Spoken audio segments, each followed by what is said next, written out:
You know Yeah, what I mean? yeah, Like, yeah. I like being educated and told some cool stories and shit like that, but it's like there's not much relatability, you know? Yeah. Yeah, you want raw shit, eh? Yeah, yeah. Like when were you in the most pain? Like, Yeah, bro. It's just like fuck. when did you fall in love, bro? Like, Yeah, you bro. know? Bro, I'll tell you what, I'm already Just gonna love deep this story, bro. shit. If you want to get that deep, bro, I'm gonna love I'm this, bro. fucking one of a kind, bro. Yeah. I'm one of a kind.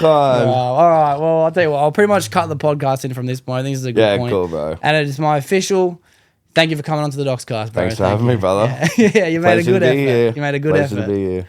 So, all right. So, how long is the effort from where you live to how long to getting here? How far have you travelled? What's that, bro? So I got on a plane from Brisbane, and then I went to Cronulla, like airport in Sydney, obviously. I'm staying in Miranda near Cronulla, and I just drove like an hour and a half. Yeah, I think you've made the most effort anyone's ever made, bro, so far. So yeah, I hope you enjoy this time here in Sydney, bro. You been to Sydney before? Nah, first time. Oh, for real? Yeah. Shit, bro, that's mad. Yeah, it's sick. Yeah, nice. All right, well, shout out to everyone who participated in getting us this episode. Rudy as well. Rudy, Shout out to yep. him. We'll My make do little an sister. episode. Little She sister. paid for me to get fuel to get here. Oh man, yeah, what a G, bro. what a G. Oh, I've Yeah. been barely surviving, brother, but I've made it. Yeah. Well, you dressed the part, bro. You're looking good, Yeah, bro. I You're look looking fresh. good. Yeah. Yeah, nice. You're a big unit, bro. I didn't expect you to be so big as well. Two people yesterday, they said, "Oh, we've seen your story online, been following you for a while. You're way bigger in person." Yeah, bro. Like, Yeah. thanks, bro. Yeah. You recently got a trim as well. I've seen that. Yeah. You're looking fucking nice and tidy, bro. Well, I've been barely surviving. I've been Yeah. wearing a hat instead of getting a haircut Yeah. to save money for this trip, bro. Yeah, nice. Good effort, bro. Good hustle. Most people, bro, they have something coming up and they don't even plan or budget or nothing for it. And by the time they get to it, they're like, what do I do now, bro? You know? Yeah, exactly. So a bit of foresight, and that's good effort, bro. Good effort. Well, like I planned for it, but life just did its thing and made it fucking hard, bro. Yeah. Like I was working 2 jobs, barely hanging on. My partner wasn't making much money. So it was like covering bills, like cars, everything. And then like I was putting money towards Sydney to make my dreams come true and do something with my life. And then all of a sudden an electricity bill would come up. We couldn't like both go halves in it, which was normally the plan. And then I'd take my Sydney money, keep the lights on in the house for the kids and my partner and me, bro. And it's been tough. Like I've had a lot of tears. You know, there was times I felt like giving up. Yeah. I got desperate, and like even just to pay my accommodation, like the last 300, my little sister, bro, soldier. Damn, She funded it, bro. Wow. And she's like she cares for my mom and works in childcare. Like, Damn. we're all barely hanging on, but we're fucking making it come true, you know? Well, that's family, Together, bro. That's yeah. what families are for, bro. Yeah. My little sister, she just moved out last week, actually, for the first time. And, like, Okay. I don't know, we've never been that close. I gotta be real. Me and my sister have never been that close. But we have, over the last few years, grown a way stronger friendship. And now that she's moved out, bro, I'm gutted, bro. Yeah. Fuck, my whole life I was thinking, get the fuck out, bro. Now she's gone, oh, bro. Yeah, so shout out to the younger sisters, sister, you bro. said? Younger sister, yeah. So shout out to the sisters. It's crazy watching your younger siblings grow up in it, bro. Like, you know, like having your sisters be able to fund you. Like my sister, if I need money, I can be like, hey, you know what I mean? Yeah. It's like, when did you become this person that I can rely on? Bro, I'm supposed to be the older brother and fucking the provider, bro. Yeah, bro.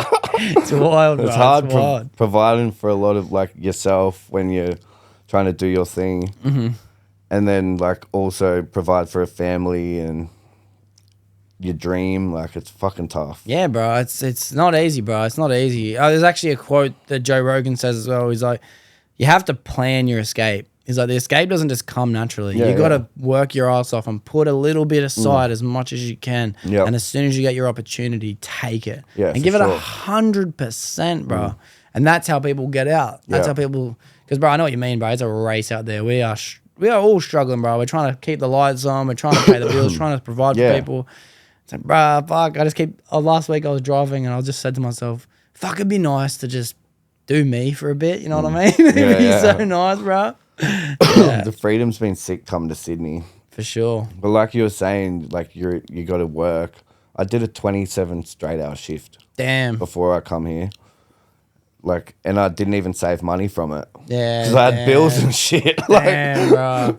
I'm like, yep, sweet, money for Sydney. Nah. well, you're hustling good, bro. You know what? Yeah. Hard work pays off, bro. Yeah, I'm telling bro. you, like, consistency is the only thing you just, like, people need to wrap their head around. Like, eventually, it'll work. Yeah. Every time. Yeah, Every yeah. time it will work.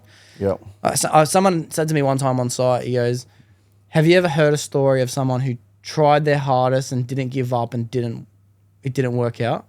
And I was like, no. Yeah. And then he just walked away. He was a random guy. Oh, really? Holy shit, bro. Yeah, he's a random guy, bro. And I'll never forget that guy. I was bro, like thinking of some hectic person, like just a This is a wise random guy, person, bro. bro. Yeah. Hit me with that, bro. That's hectic. Yeah. So, All right.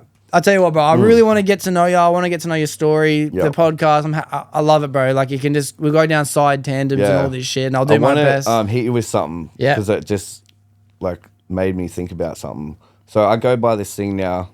You're talking about discipline. So discipline is nothing, like, you can't get results from discipline without consistency.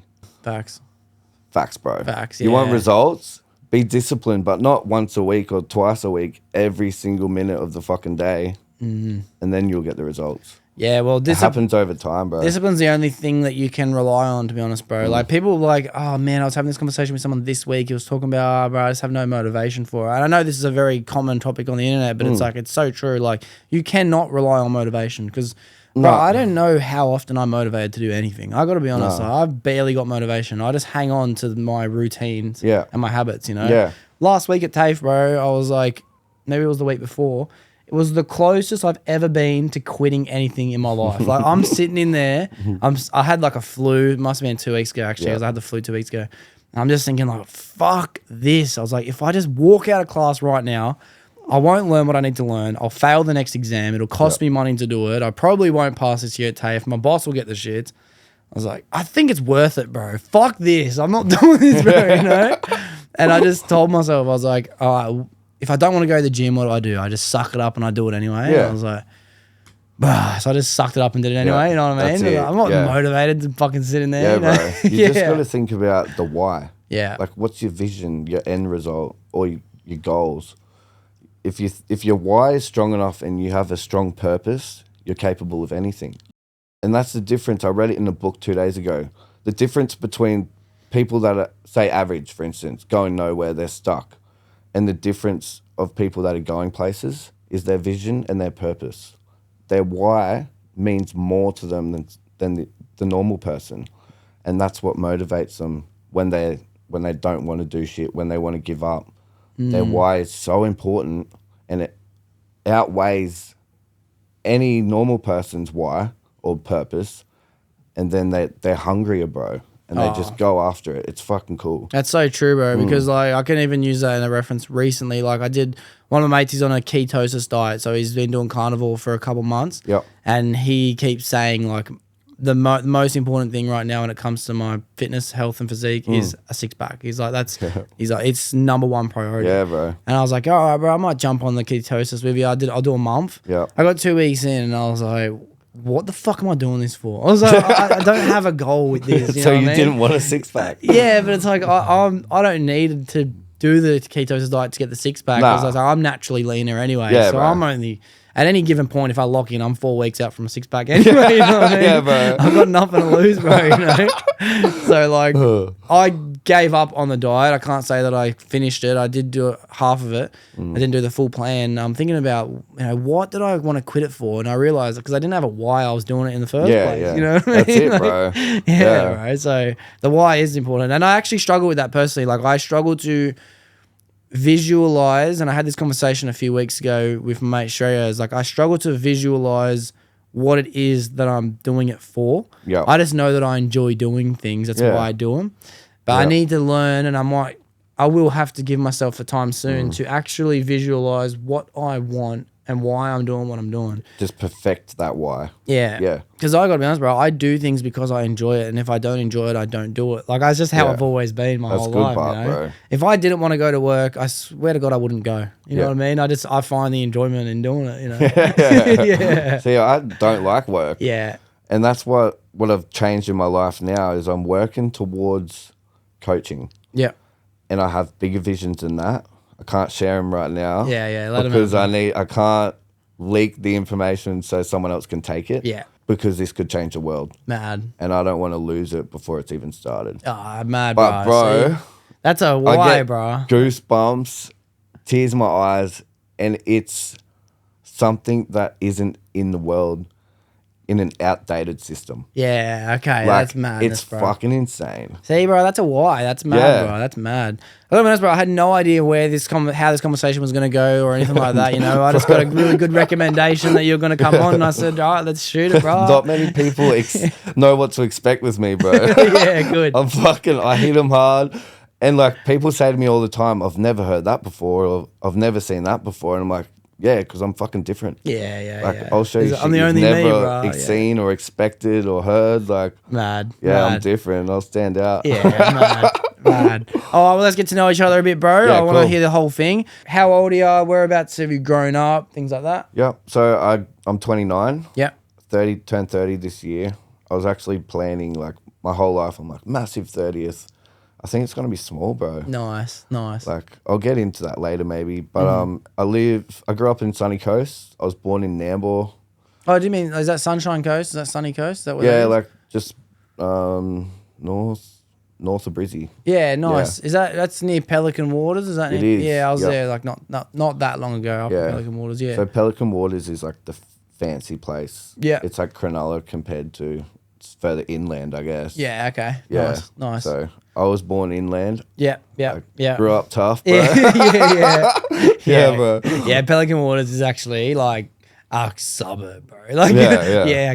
Okay. So inland from there, yeah. Well, Nice. it's like closer to the beach. Yeah. It's probably like still 10, 15 minutes away, but it's new.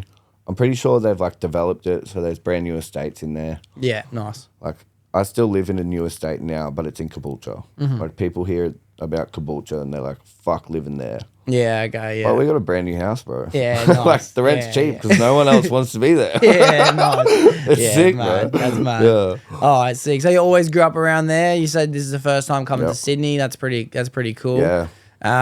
What about around Queensland? Much you travelled around much around there? I went up north to get on a plane to go to play some rep cricket and then rep football. Yeah. Back when I was like 18, 16. And I also drove to Byron. So I went just over the border for like a New Year's one night, got blind, and then drove home. Yeah. I didn't even see the beach. I just went to a campground. Yeah, Like, nice. Fuck, it was the biggest waste of time. Like, but it was an experience. Like, Yeah, you know, nice. it was Yeah, an I've made experience. trips up to Byron, bro, in the car. It's a long drive from here. It's far out. It's a long drive, but Yeah. that's a mad spot too, Byron, Yeah. bro. Fuck, it's a mad spot. It was cool, bro. Yeah. It was a pretty bad night. Like, I must admit. Yeah. We fucking. Some people were all right, but half the group, like whatever batch of shit we got, was bad. Yeah. I spent 7 hours dry reaching, bro. Oh no. Yeah, it was. That's a It night. was an epic New Year's. Yeah, that's a night. Yeah, I've had some of those nights in the past, Yeah, bro. bro. Yeah, madness. Like, I think we're like, I don't know, 16 or maybe 18. Someone drove. Yeah. Maybe it was someone older. Yeah. I think I was still, younger. Yeah. Just young and dumb, doing fun shit, bro. Yeah. Oh, bro, I have many memories like that, bro. Being young and dumb. I'm obviously trying to grow up as I get older and not go down any roads like that again, bro. But I wouldn't trade any of them for the world. I wouldn't trade any of them. Made us who we are, bro. Yeah, for sure, definitely. Yeah. And then what about you? Said you have a little sister. Like, was Yep. it like how many people living in the house growing up? What was family like? I've got a younger brother and sister. I'm the oldest, and then it goes my brother and my sister. I've got a beautiful mum. Like, she's an angel, bro. She grew up in a foster home, like, grew up tough. Wow. My dad, I guess he didn't make the change that I'm making with generational trauma, like alcoholism, stuff like that. So I grew up, my mum was very loving, but also maybe like she was stuck in her own way in like people pleasing sort of thing. Nothing against her. And I don't blame my dad for anything because he only knew what he knew. See, the difference is with me, I took lessons out of everything that happened, bad or good, just whatever I was dealt with, and I treated it like a learning curve. And once I grew up, I said, you know what? Like, there was a lot of trauma from the aggression I copped, some experiences we can get into later if you want. But, you know, I copped aggression. I saw alcoholism was normal. And I just was like, you know, I had never had a dad that was present. My mum played a father-son cricket match with me. Wow. Bro, she was running down the pitch holding her boobs down, like trying to hold on to the bat and shit. It was hilarious. But Yeah. like, that's the mum I had. Yeah, soldier. Like, there was a time where dad was like, you can't play rep cricket, we can't afford it, because he'd spend his money on piss. And mum was like, you're fucking going. She fucking did, have you ever heard of a cent auction? No. It's like a big raffle. Yeah. So she just went round, like getting donations and shit to create a raffle, and then we'd walk around the club selling tickets and Wow. just to raise money for me to get there, bro. Like, that's the type of mum I had. Wow. Wow. You know, and like dad, I guess he thought he was doing what he could, but you know, working and probably not enjoying life, coming home, not being present with your kids and shit, and drinking. That's all he knew, I guess. But I'm not going to be that dad for my kids. You know, I've really woken up. Like, I was lost for a long time. I'm only 6 months clean and sober. Damn, bro, that's good After work. 17 years. Damn, bro, that's good Since work. I was 12. Yeah. But I knew what I wanted to do for a long time. I just never had, I guess, a reason to do it like I do now. Yeah, I became a wow. dad. Oh, yeah. Yeah, I've got two Damn. stepdaughters. Damn, bro. And I just went, I could see my partner, she's beautiful. You know, she's like my angel that came into my life. And I could see she was about to give me an ultimatum. And like, it was a slow start because I went from going downhill again, not as deep as I've been before, but I was heading that way. So, and I could see she knew that I wasn't going to be the right dad for her kids. And I said, fuck it. I rang my mate up. He was like, I just went, bro, like, life's fucked. I'm so, like, I don't know what to do. I'm desperate. What do I do? And when you clean and sober for a while, like, because I've been there before, but I knew what he'd say, and he did the exact same thing. He just said, go to a meeting. Just start with a meeting. Because everything you need to hear is in the meeting. Like, every bit of wisdom and advice, the message, you'll get out of each meeting. So he's just like, start there. He's like, I'm not going to tell you how to live, cunt. Get to a meeting, fucker. Yeah. You know? Damn, bro. And that's where I started. And that's where my journey and recovery took off, bro. And was that you? So this 6 months ago was when you went to this meeting and you had this phone call with your mate. Was that 6 months ago? Yeah. And was that the first time you'd ever been to a meeting, or did you go to one? Nah, bro. You've been to one before? So my addiction about 4 or 5 years ago was bad. Yeah. To the point where, so like I started, 12 years old, I started on weed. 15, I was on speed. Within 6 months, I was on ice. And that went on from 15 to 25.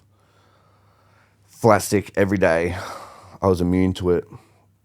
And like, I went through so many stages where I first started, it was to get money because dad left when I was 13.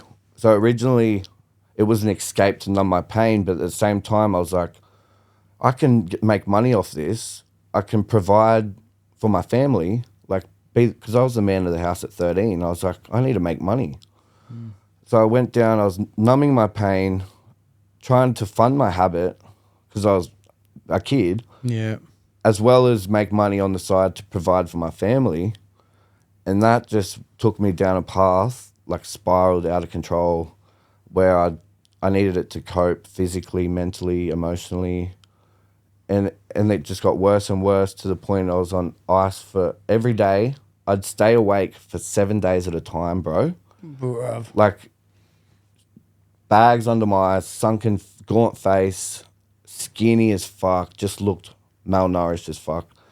And I would stay awake for 7, like anywhere from 3 to 7 days at a time, and I'd sleep for however long and do it again. And I did that for 10 years. And once I was 24, I hit the Frank, like Fanta. And I loved it when it started because it was different. And I could get drunk and high, like fried at the same time. Yeah. And I just was that in such a dark place, bro. I gave up on life. So when I was growing up, I was thinking, like, I thought about this not long ago. I talked to my sponsor about it. And pretty much when I was growing up, I had all this anger from my dad. And I would punch holes in the wall. I'd yell and scream, and I'd fucking leave the house. I'd be like, I'm fucking driving off the road. I was talking to Mum the other day about it.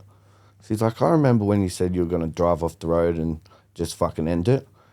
And because I had anger problems. But I was like, I couldn't do that to my younger brother and sister or her. Little did I know, bro, when I was 25, I wasn't even aware of it.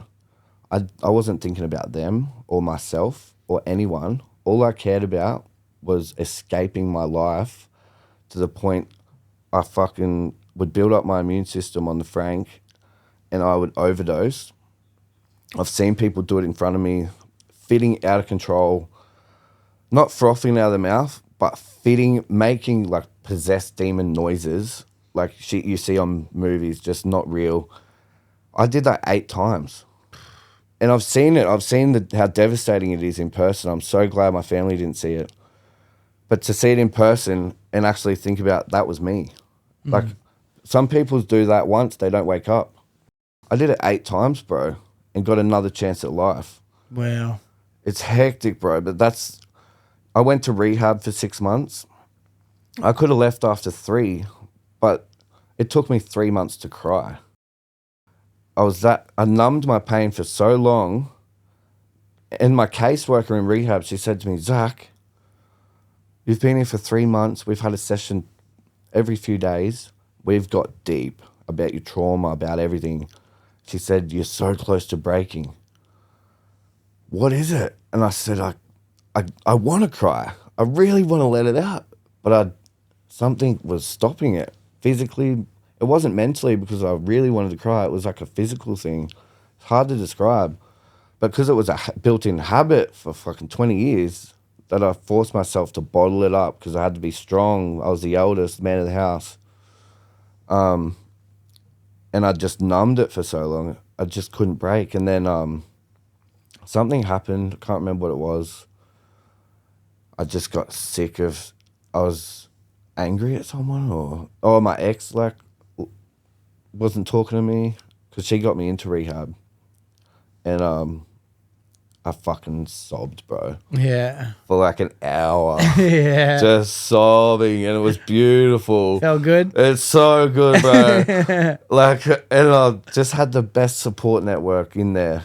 Everyone was there to better themselves. And see, rehab, like I didn't go back to rehab this time, but rehab then saved my life because I needed the love.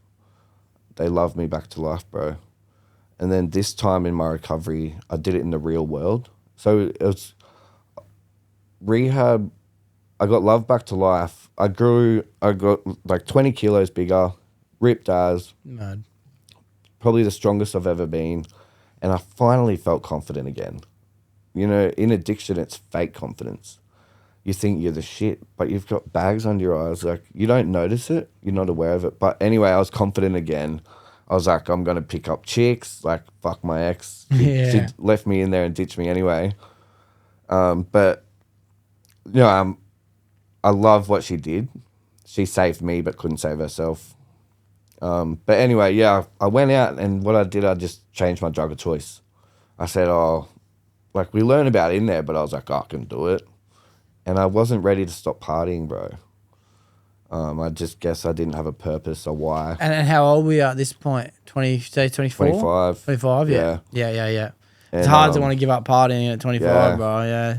And I just went back in and I was just on the coke for like 4 years, drinking. But it got to the point when I met my partner now, I was drinking every day before work, bro. And after work. I won't go into too much detail about that because I could get in trouble, but I don't give a fuck. I know what details I can say without them knowing shit, you know? I've been around them for a while, bro. I've been in a few situations. So I'm not dumb, but I'll tell you enough so you get the point, you know? Yeah, it got to the point where I was drinking before work and, you know, that's a bad habit. That's like, I wasn't living, bro. I was like, dependent physically, emotionally on alcohol and bags, like, and I couldn't feel my pain again. Like I just didn't want to deal with it. And all I could think about was my next hit until my partner came into my life. I had the opportunity to be a dad, something I've always wanted. And it's crazy. I always imagined growing up that I would have my own my partner, and we'd have a first kid together. I never thought I'd be a stepdad, and I never wanted to be a stepdad, honestly. And I've told her. But the way it worked out, bro, I fell in love with the kids. I reckon I wanted to be a dad to them, and I fell in love with the relationship I had with them. And at one point, it was stronger than what I had with her, bro. I was like, what the fuck is happening, bro? You know? And that's just where my life changed. So I just said, I have the chance to give them something that they don't have. Obviously, they don't have their dads. One of them does a little bit. But yeah, like, I don't know, she doesn't get affection. She gets it from me. You know, I'm just trying to be a dad, a role model. That's not normal in this world, you know? Some people are lucky they get it, but a lot of people don't, bro. Like the affection, the gentle nature. You still don't be a bitch. Like, it's so funny. I read my partner or me, we saw this thing online. You might have seen it. And it said like thinking about predators and shit, if they're not intimidated by you, they're going to prey for your family. Like, whether it's your partner, your kids, just seedy motherfuckers. If you're not intimidating, your family's fucking in jeopardy, bro. Damn, bro, that's fact. So I fucking walk like bring it on, cunt, you know?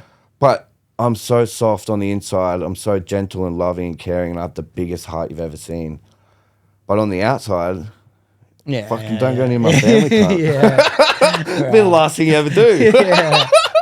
Bro, I love that, bro. Yeah, it's beautiful, bro. I have a few things I want to unpack about it, bro. It's like, I know exactly how it feels to fit the role of step parent. I was in a relationship a while ago. By this point now, it was probably like a year and a bit ago. Maybe a year and a half ago, I got involved and I started dating a girl who had a son already. And I never saw my future ever having the role of stepdad in it. The same, bro. I grew up thinking, like, I'm going to meet my partner, we're going to fall in love, have kids, all this stuff. But then you kind of fall in love with someone that already has kids, and then the kids are a part of them. So you just inherently fall in love with them as well, bro. You know what I mean? And the biological nature that you have to want to help kids is so prevalent anyway. Like, you see a kid fall over, your instant reaction is to go help them get up, bro. But then for sure. When you start playing the role of nurturing, you fall in love with them becoming you, bro, and looking up to you, and you realize the impact that you have on kids, bro. And like,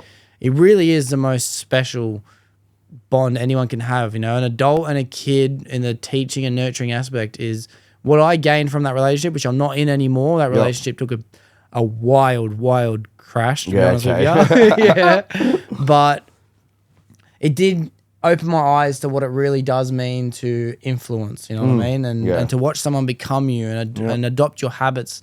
And kids need to have positive role models, bro.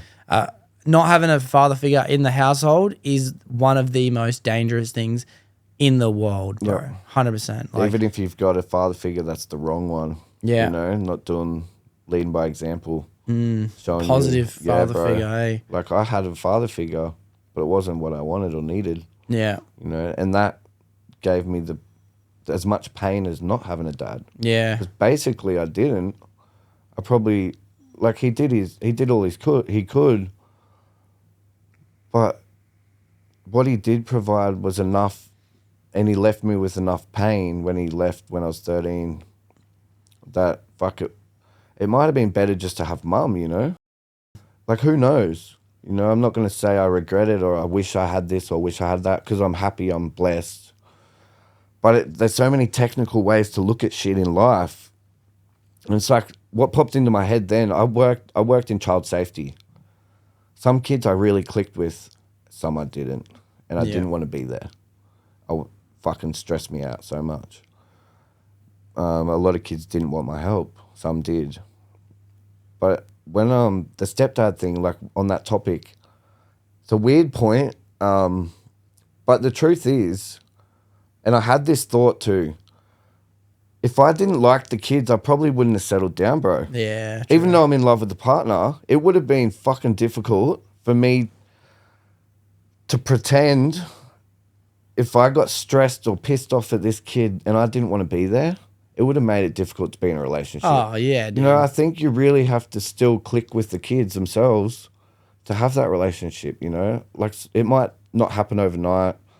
It might take longer than, you know, or not, but I think, like, I'm like, thank God I like these kids, yeah, you know? for sure. Because it made it easier. Yeah. I didn't have that point where I'm like, fuck this kid, you know? Yeah. I'm like, all right, come on. I'm the man. Yeah, it is a blessing. Yeah. It is obviously a blessing as well. Yeah. But yeah, I just think it was a crazy experience, bro. So I know how it feels to literally love a kid that isn't yours, bro. Like, and I never imagined it until I experienced it. Now I know what it feels like, and it's real, bro. Yeah, it's hectic. fucking real. It's one of the craziest things in the world, bro. You know. Yeah. But yeah, bro. I think what you're doing is amazing because, like, as I said, bro, every kid needs to know what it's like to have a positive role model in their life, especially as a man, bro. Yeah, bro. Because kids need that, bro. I don't know. Proper man, bro. See, I'll explain something.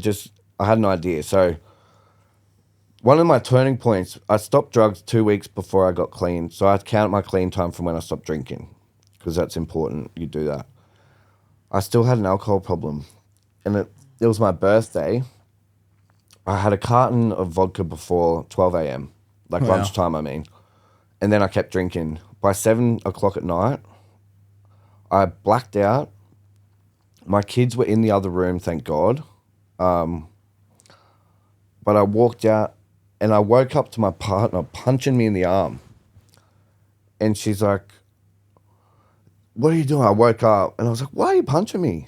I was mid-piss, bro, in my mate's hallway. Oh, wow. You know, that's how fucked up I was. And it was so embarrassing. I realized what I did after a little bit, and she laughs about it. We laugh about it now. But I sobbed so much and was such a mess. We went through like a box of tissues, bro. I was dribbling snot everywhere. It was fucking horrible. You know, but that's a learning curve. I don't regret it. You know, obviously I don't even wish I could have done things differently because it changed my life. Yeah. You know? Well, rock bottom is a perspective place, bro. You know what I mean? Like, everyone has that moment of realization where they come to. Like, me personally, today is Sunday. So today I'm 29 months sober. All right? Congratulations, I've been clean and sober 29 months today. Thank you. Proud of you, bro. And it's hard to say, bro, but it's like, you know, your rock bottom, which is that place in which you've never been lower before. That wasn't even for me in the place where I got sober. It was a random point where I did something stupid and embarrassing where I thought to myself, like, bro, things need to change, you know? Like, you think about it for so long. Everyone that's in the world of partying and habits and addictions and all these things, like, they know what they're doing is bad. And everyone thinks to themselves, but it's going to stop. It's not going to get worse. I won't do that again. You know what I mean? But like, for me, I'm the same as you, bro. If I pick something up, it's very, very fucking hard, almost impossible for me to put it down. It's possible and I can do it and I have done it. So I have to constantly remind myself that I'm capable of doing anything. But if I left after this podcast, I'm going to go to a Krispy Kreme donut, right?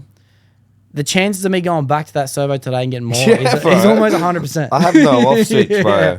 Like, Yeah. that's why, like, when I was in addiction, they're like, you weren't that bad. I would convince people that they wanted to drink. Yeah. Because I wanted them to drink. Mm. It's such a cunning disease, bro.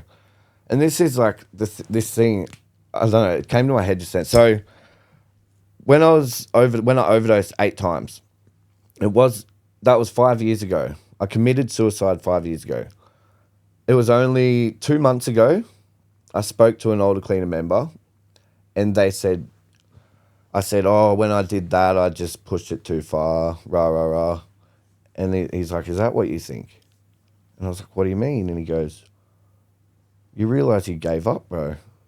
Like, you did commit suicide. You didn't just have too much. He said, what that is an illusion. It's a disease of addiction trying to convince you that it wasn't that bad back then. So you think, oh, it might not be that bad to go back there. But the truth is, I fucking gave up and ended my life 8 times. Mm.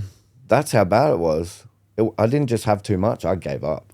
Because, and to be honest, bro, that's very true, you know what I mean? And maybe it's just the environments that we put ourselves in where we are in addictions that make us feel like it's okay because we see other people doing the same amount, if not more, or a little bit less, you know what I mean? So we don't look, it's like how you say that, like, people would be able to look at you and say, oh, you weren't that bad, right? But if you look at someone else, you might think, oh, they're not that bad. But you don't know what they're going through in their head. Yeah. And what makes it bad is what you are telling yourself is okay, you know what I mean? You might be telling yourself, I really want to get clean and sober and only having 2 beers a day. But if you're telling yourself, I fucking hate the fact that I drink every day and you're only having 2 beers a day, everyone else is going, he only has 2 beers. That's not a bad thing. Bruv, what's going on in this guy's head is he cannot win. He's losing. He's fucking fighting for his life, you know what I mean? Yeah, love it, bro. And yeah, I think I never had that perspective as well, but maybe an overdose is an involuntary suicide. Maybe it's manslaughter for yourself, bro. Maybe that's what it is. Yeah. And because suicide to me is murder. You know what I mean? Yeah. You are killing someone. Yeah, yeah. You just happen to be your own victim. Yeah, yeah. So maybe overdosing is manslaughter. You know?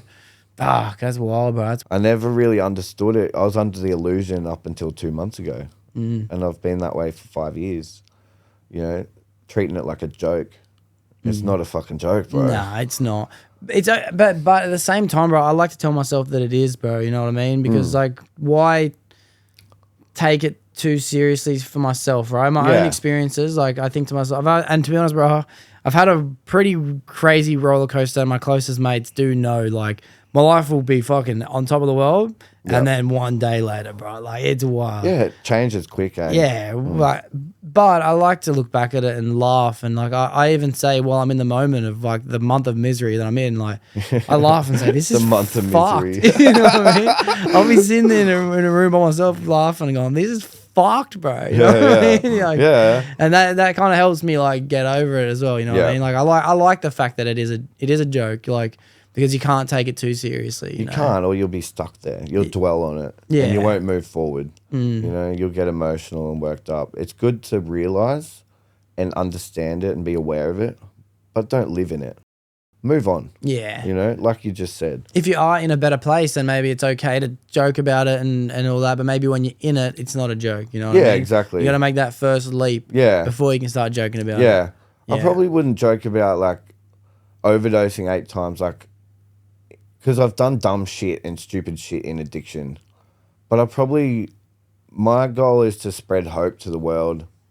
Show them that you can be in a dark place and change it.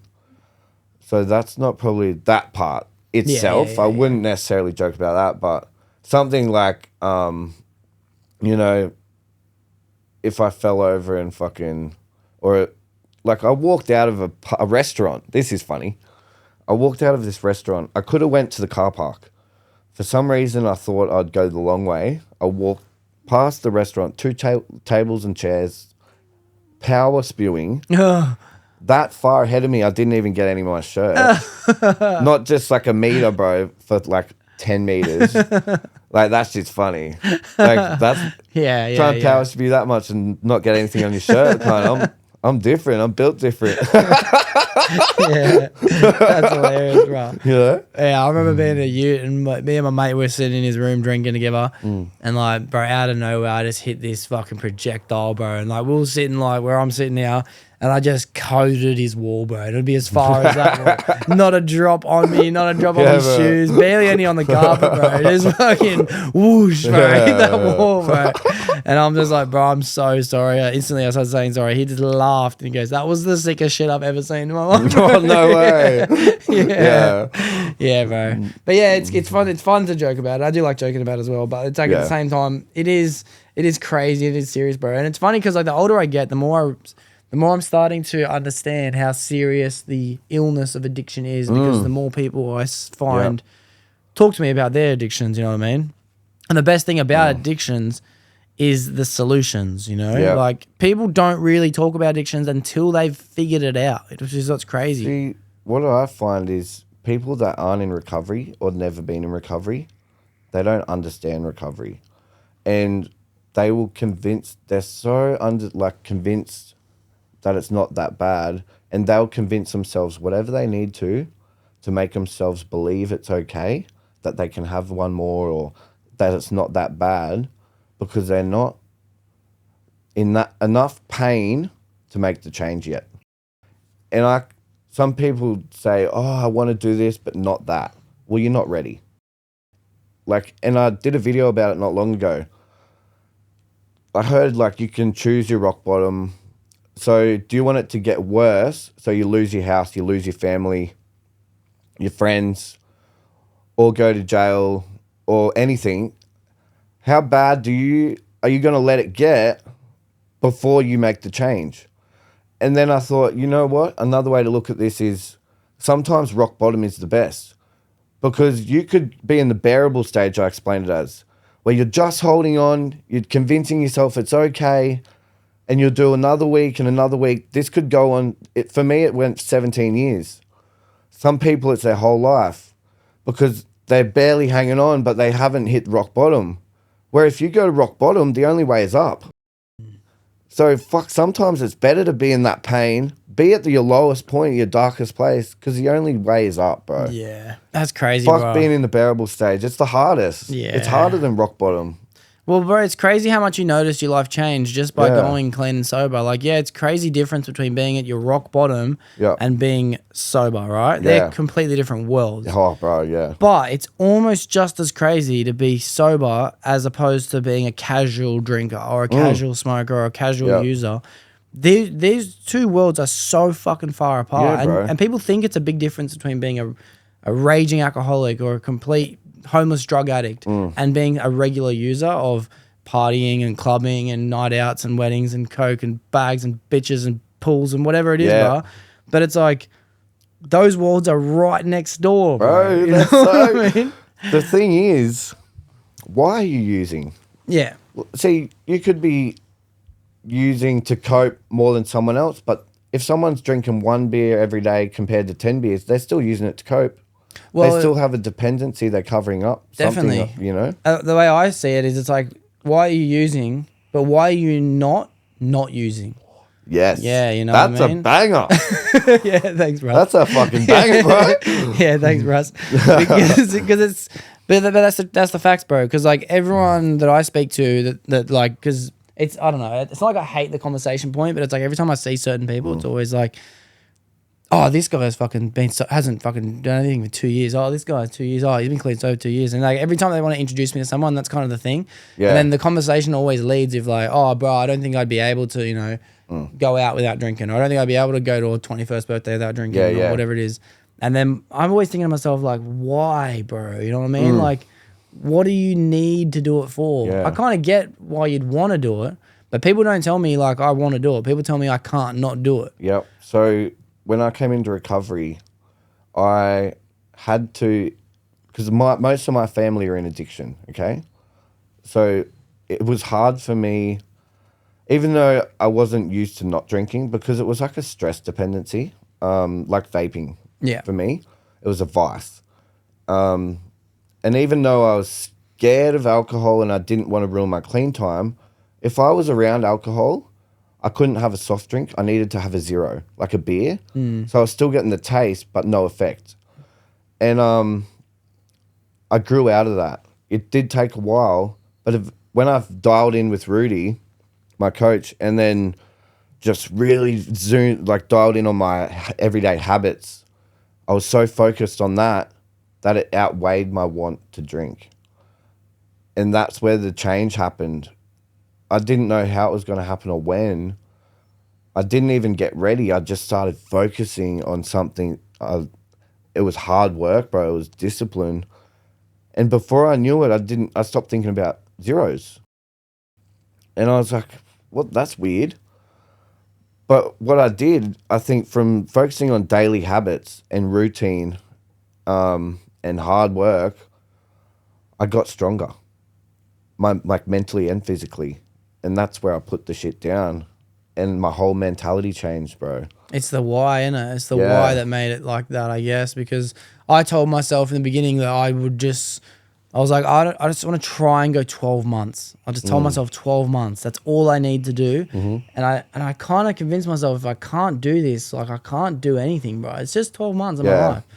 So that became my why. That became the number one thing. So every event I went to, every situation. And before that, dude, I was drinking every day, especially doing the podcast. I'd be getting blind. First few episodes, I'd be blind. Bro. You know what I mean? And then it just became a habit. And then I was editing and I was drinking a lot. And before this, I'd already got clean from drugs before that. And it was more like, you know, once or twice a week, I might get on a bender or something like that. So it wasn't as bad as it once was, but it was at the point now where I was starting to drink every day and I was like starting to notice what future I could have. And I was like, all right, if I can go 1 year, then at least I know I've got this under control.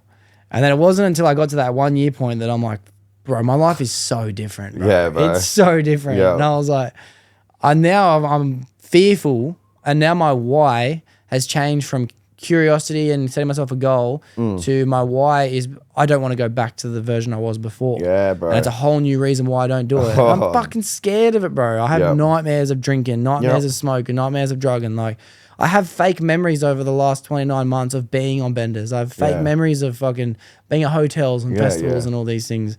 And I kind of believe I did it, bro, but I know I didn't, you know? And it's crazy, bro. It's crazy, bro. But it's funny you say that. Like, it'd be harder to go back than it ever was to start.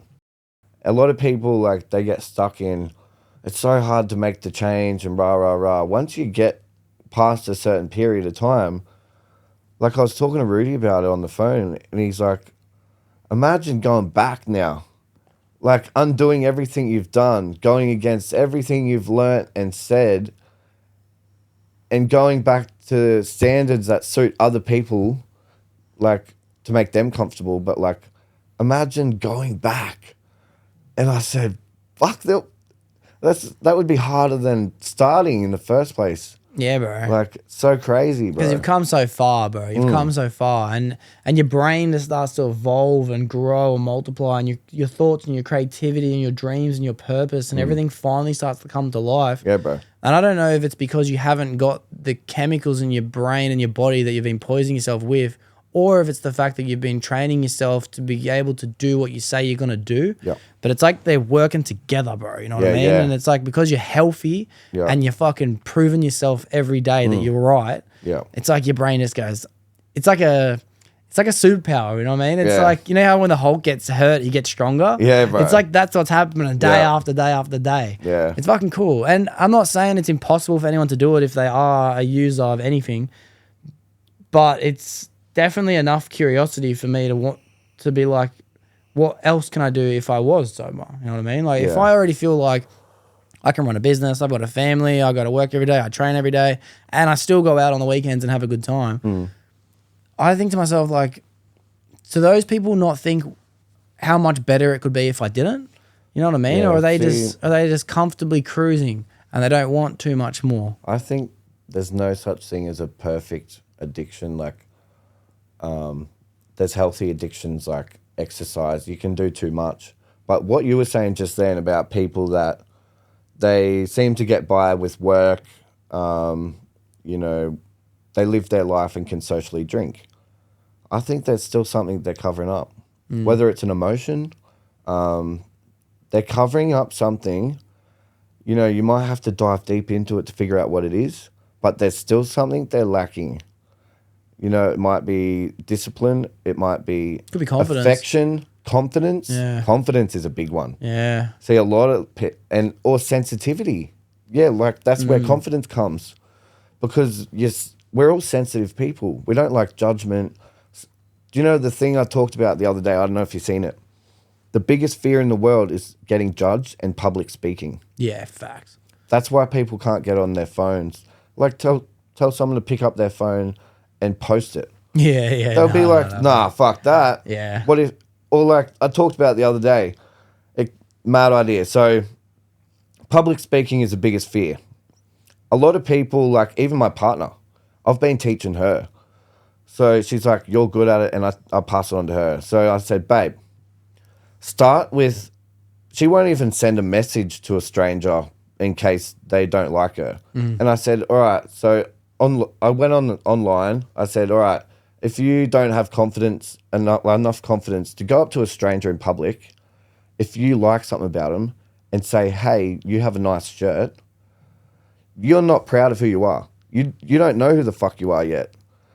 Like you're missing something you should have normally. So push yourself out of your comfort zone to go up and say, start with, hey, how you going? Next time, say, hey, how you going? You have a nice shirt. The time after that, say, hey, how you going? You have a nice shirt. What are you doing today? Just build up each step. And the more times you do it, you get growth. Because fear, like growth is on the other side of fear. So you just fucking build yourself up step by step. And a lot of people don't understand it. They haven't even, like they'll hear me saying this when they watch the episode. They'll be like, fuck, I never thought of it like that. And they'll be like, fuck, I didn't know I was that not confident. Maybe I can do that with my life. And it's the same thing in like wearing clothes, bro. Like if you don't feel confident in what you're wearing, the main thing should be, which I've learnt through hard work day in, day out, is who the fuck are you? What does your name mean to you? Like, what does life mean to you? Own who you are. Like, and I didn't know who I was for up until 3 months ago. And I really did the work. I was walking in a storm. Rudy said, you have to do 10,000 steps a day. It was like 9,000, bro. I was walking for an hour in the pouring rain, lightning, thunder. My partner was messaging saying, babe, it's storming, it's dangerous, come home. And I looked at my phone and the count was 9,000. I said, all right, I could be done in 20 minutes or I could, redo it tomorrow and do 11,000 to make up for it. And that voice inside my head was like, Zac, it's okay. Do it tomorrow. You can go home. It's your subconscious. I read it in a book. So your subconscious always makes you doubt because it wants to be safe and protected and comfortable. You consciously need to fucking remind yourself who the fuck you are, and that's where your purpose comes in and your why. And I thought, why am I out here? And I was like, it's not to get fit. It's not to be strong. It's to change people's lives. I'm building myself up to change the world. It's bigger than me. It's bigger than walking in a storm. It's people that are suicidal. I get messages from them. That's what it's about. It's not about me. I can't give up on them. It's fucking powerful, bro. That is powerful. It's hectic. It is powerful. So I fucking did 11,000 steps. Yeah, I did extra, nice. bro. Yeah, because it means something, Yeah, it's got to mean something to you. It's such a reminder for me, bro, that I need to start working out what I'm doing things for. And it's like, I don't know. I've been living my life in enjoyment mode, bro. I want to have fun. I love life from the sense that like I just have so much fun in trying new things and doing new things. And I do love working on myself. I love growing and training and saving and earning and reading and running and all these things. Because I genuinely enjoy them. But I need to figure out a reason bigger than myself, bro. Yeah. I'm so selfish in that sense. Yeah. But I do understand that being selfish is one of the most selfless things you can do, because then you're being a better version of yourself for others, you know? Oh, yeah, I did a quote. I made up my quote not long ago. How's it go? Oh, fuck. It was like, selfish is actually like being good to yourself. Like, there's no such thing as being selfish, because you've got to put yourself first to be better, to give back to people. See, a lot of people think, oh, he's being selfish, he doesn't care about anyone else. But selfish is good in a way if you're working on yourself, because you need to be selfish to give back. Oh, 100%, bro. If you're not the best version of yourself, then the people in your family and your tight circle are not going to get a good part of you. Bro. And maybe that's where the last generation of not just your father, but a lot of people's fathers, bro, they were unable to put themselves first enough, and then they were never able to give themselves enough out, you know? Yeah, for sure. And bro, I don't know, bro. I feel like the world is kind of changing in a good sense, bro. This is so down a spiral of a rabbit hole where I was going to go to, but it's like a lot of bad relationships, they are not actually putting themselves first. So a lot of people are trying to put, at least one person is trying to put the other person first, and that person's putting themselves first. But if both people are putting themselves first, then maybe they should be able to, and hopefully come together and be able to work together as a team, bro. The relationship's like a house. Yeah. You got two people, they're two walls. If one's leaning on the other, it's going to fall down. So you both have to be your best self. Obviously, relationships aren't always 50-50. Like, and you would have heard online and shit, they're saying, like, you ask your partner, the best thing to do is each morning say how you are. Say you're at 10%. If you're both at 10%, you work out a way to make it through the day without hurting each other. And, you know, because sometimes you can't even carry one another. You've just got to barely hold on together. But the healthiest thing to do is be the best version of yourself, to give that to your partner, because you can't carry someone forever, bro. That's codependency, it's people pleasing, etc., etc. Like, you have to be your best self. Otherwise, like, it's not healthy. It doesn't matter if you're not even yelling at each other. Like, it's probably healthier to yell sometimes because you're fucking voicing your opinion. See, I was in relationships that were toxic as fuck. So many different versions, but majority of the time I was insecure, bro. I wasn't confident. And I did whatever I had to do because I thought they were out of my league. I thought I couldn't get better. I thought I'd have no one if they left me and I'd never find anyone again. I did whatever I fucking had to and pretended to be who I wasn't, to please them. And what happened was, they didn't see me as a man, you know, and they thought they had to look after me or pretty much tell me what to do in the day. The man has to be the fucking leader, bro. Yeah, of course, yeah. So I've worked my ass off to become a man, and now my partner lives in her feminine energy. She's a fucking a girl, bro. Yeah. And she loves it. She's a princess. Yeah. She calls me daddy. I've never had that before. Yeah. You know, how sick's that? Yeah. I used to see people, I'm like, fuck, that's weird, you know? Yeah, yeah. Because I was an insecure little girl. Honestly, I was a bitch, bro. And I wasn't a man. I didn't know how to be that fierce leader, how to make women blush and be in their feminine energy. Yeah. And then I fucking worked hard. I studied.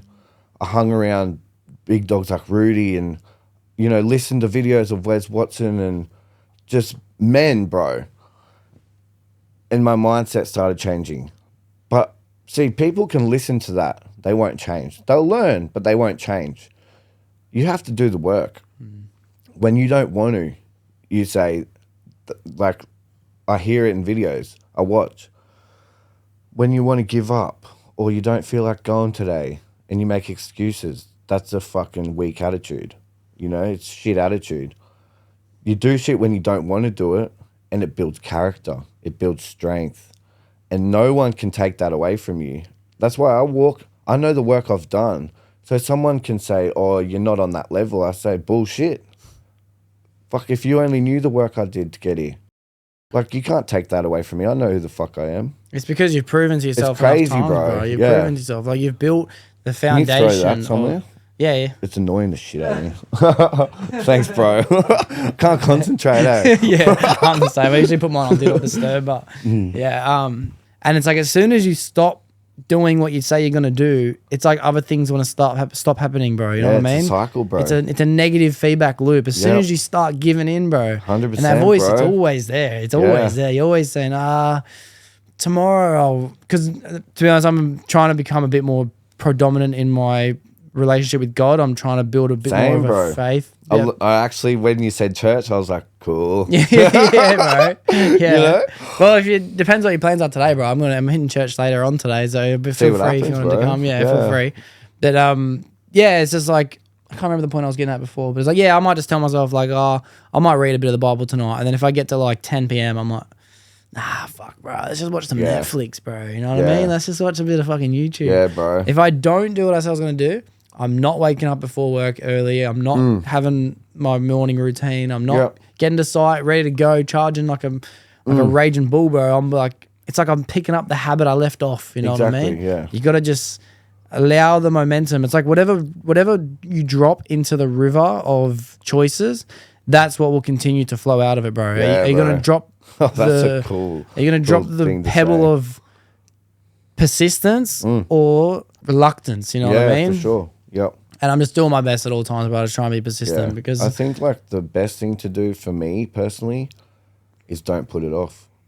If I get the idea or I'm like, I need to do this, do it.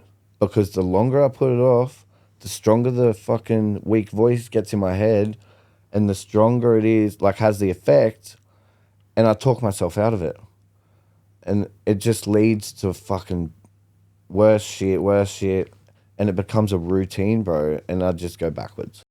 So, like, I really took it upon myself through this coach mentorship and learning, like, you know, like Rudy said to me one day, he's like, it's crazy, like, you wouldn't be here I don't think you'd invest as much as you have if you didn't get that loan out. And I said, bro, I want this more than, money doesn't mean shit to me. Yeah. Like, I said, I have a vision, bro. Like, I don't know if I've talked about it yet, but the way I put it is I gave up 8 times. I should be dead 8 times in a row. God didn't let me die when I gave up. So, and the shit I've watched and learnt, I understand it as he had a plan for me. And my vision, because we're vessels, right? We have spirits, hearts, thoughts, whatever. But really, we're vessels. Our visions are from a higher power, bro. It's for a reason. We get ideas and thoughts. It's to better ourselves and grow as humans, bro. And helping each other is part of that. But personally, I think if you get a bright idea, I call it downloads now because it's a download from a power bigger than you. It's a gift. And if you really want to live your best life, you fucking go after it. And my vision is to give back, do the impossible, and change the world. So I will do anything I have to make that possible, like real, you know? And that's, like I said to Rudy, I said, I'm not doing it because I spent money, bro. I'm doing it because it means something, you know? I'm changing the world one day at a time. Watch me fucking do it, you know? I love the way you said that too, because I actually do look at ideas and visions as external things that come to me, and I'm not really responsible for them happening. Like, it's almost like the more you work on it, the more you can open your mind to be able to receive more. Yes, it's high like, frequency. Yeah, it's like a muscle that you're learning to rip open, and then let's just see how much protein I can feed it. You know what I mean? Bro, for sure. And I do consider him to be a gift, and it's like even being a kid as an imagination. It's like I think an imagination as you grow older becomes a bit more direct, and you start to allow what you want your imagination to become full of. You know? Yeah. And yeah, I think it's to me, I believe like the more closer you try and build a relationship with God or your higher power or your true self or however people want to look at it and describe it, the more free you become to the information to just for sure, bro. There's science to back it up. It's not real science, of course, but it's like Some people will have an idea to paint a painting, right? Mm-hmm. They'll imagine this painting. Oh, I'm going to paint that. I'll get to it. They're 6 months themselves. Later, they'll see it online. Yeah. Because that painting, it's going to come to life. And if you're not going to be the person, God will give it to someone else, bro. People are like, they might write down bars on their phone to a song. Oh, bang, bang, bang, bang, bang, bang. Yeah. I'll get to this. A year later, bro, it's a number 1 hit song on the radio. So it's not even theirs, Crazy, bro. It's like you're robbing yourself of a gift. But the thing is, what stops people is they don't know what they're capable of. And that's what I teach now, is limiting belief systems. I've learned about it, and now I fucking preach it. I didn't know I was capable of this until I believed, you know, and I fucking changed my thought patterns and my mindset. It's like people think, oh, I couldn't pick up the phone. Just start. Just get over the fear, find growth, and get better. Like, and I started with making content on Instagram, just reels. And I said, I'll get on a podcast. Watch me. Yeah. And people said, fucking, who do you think you are?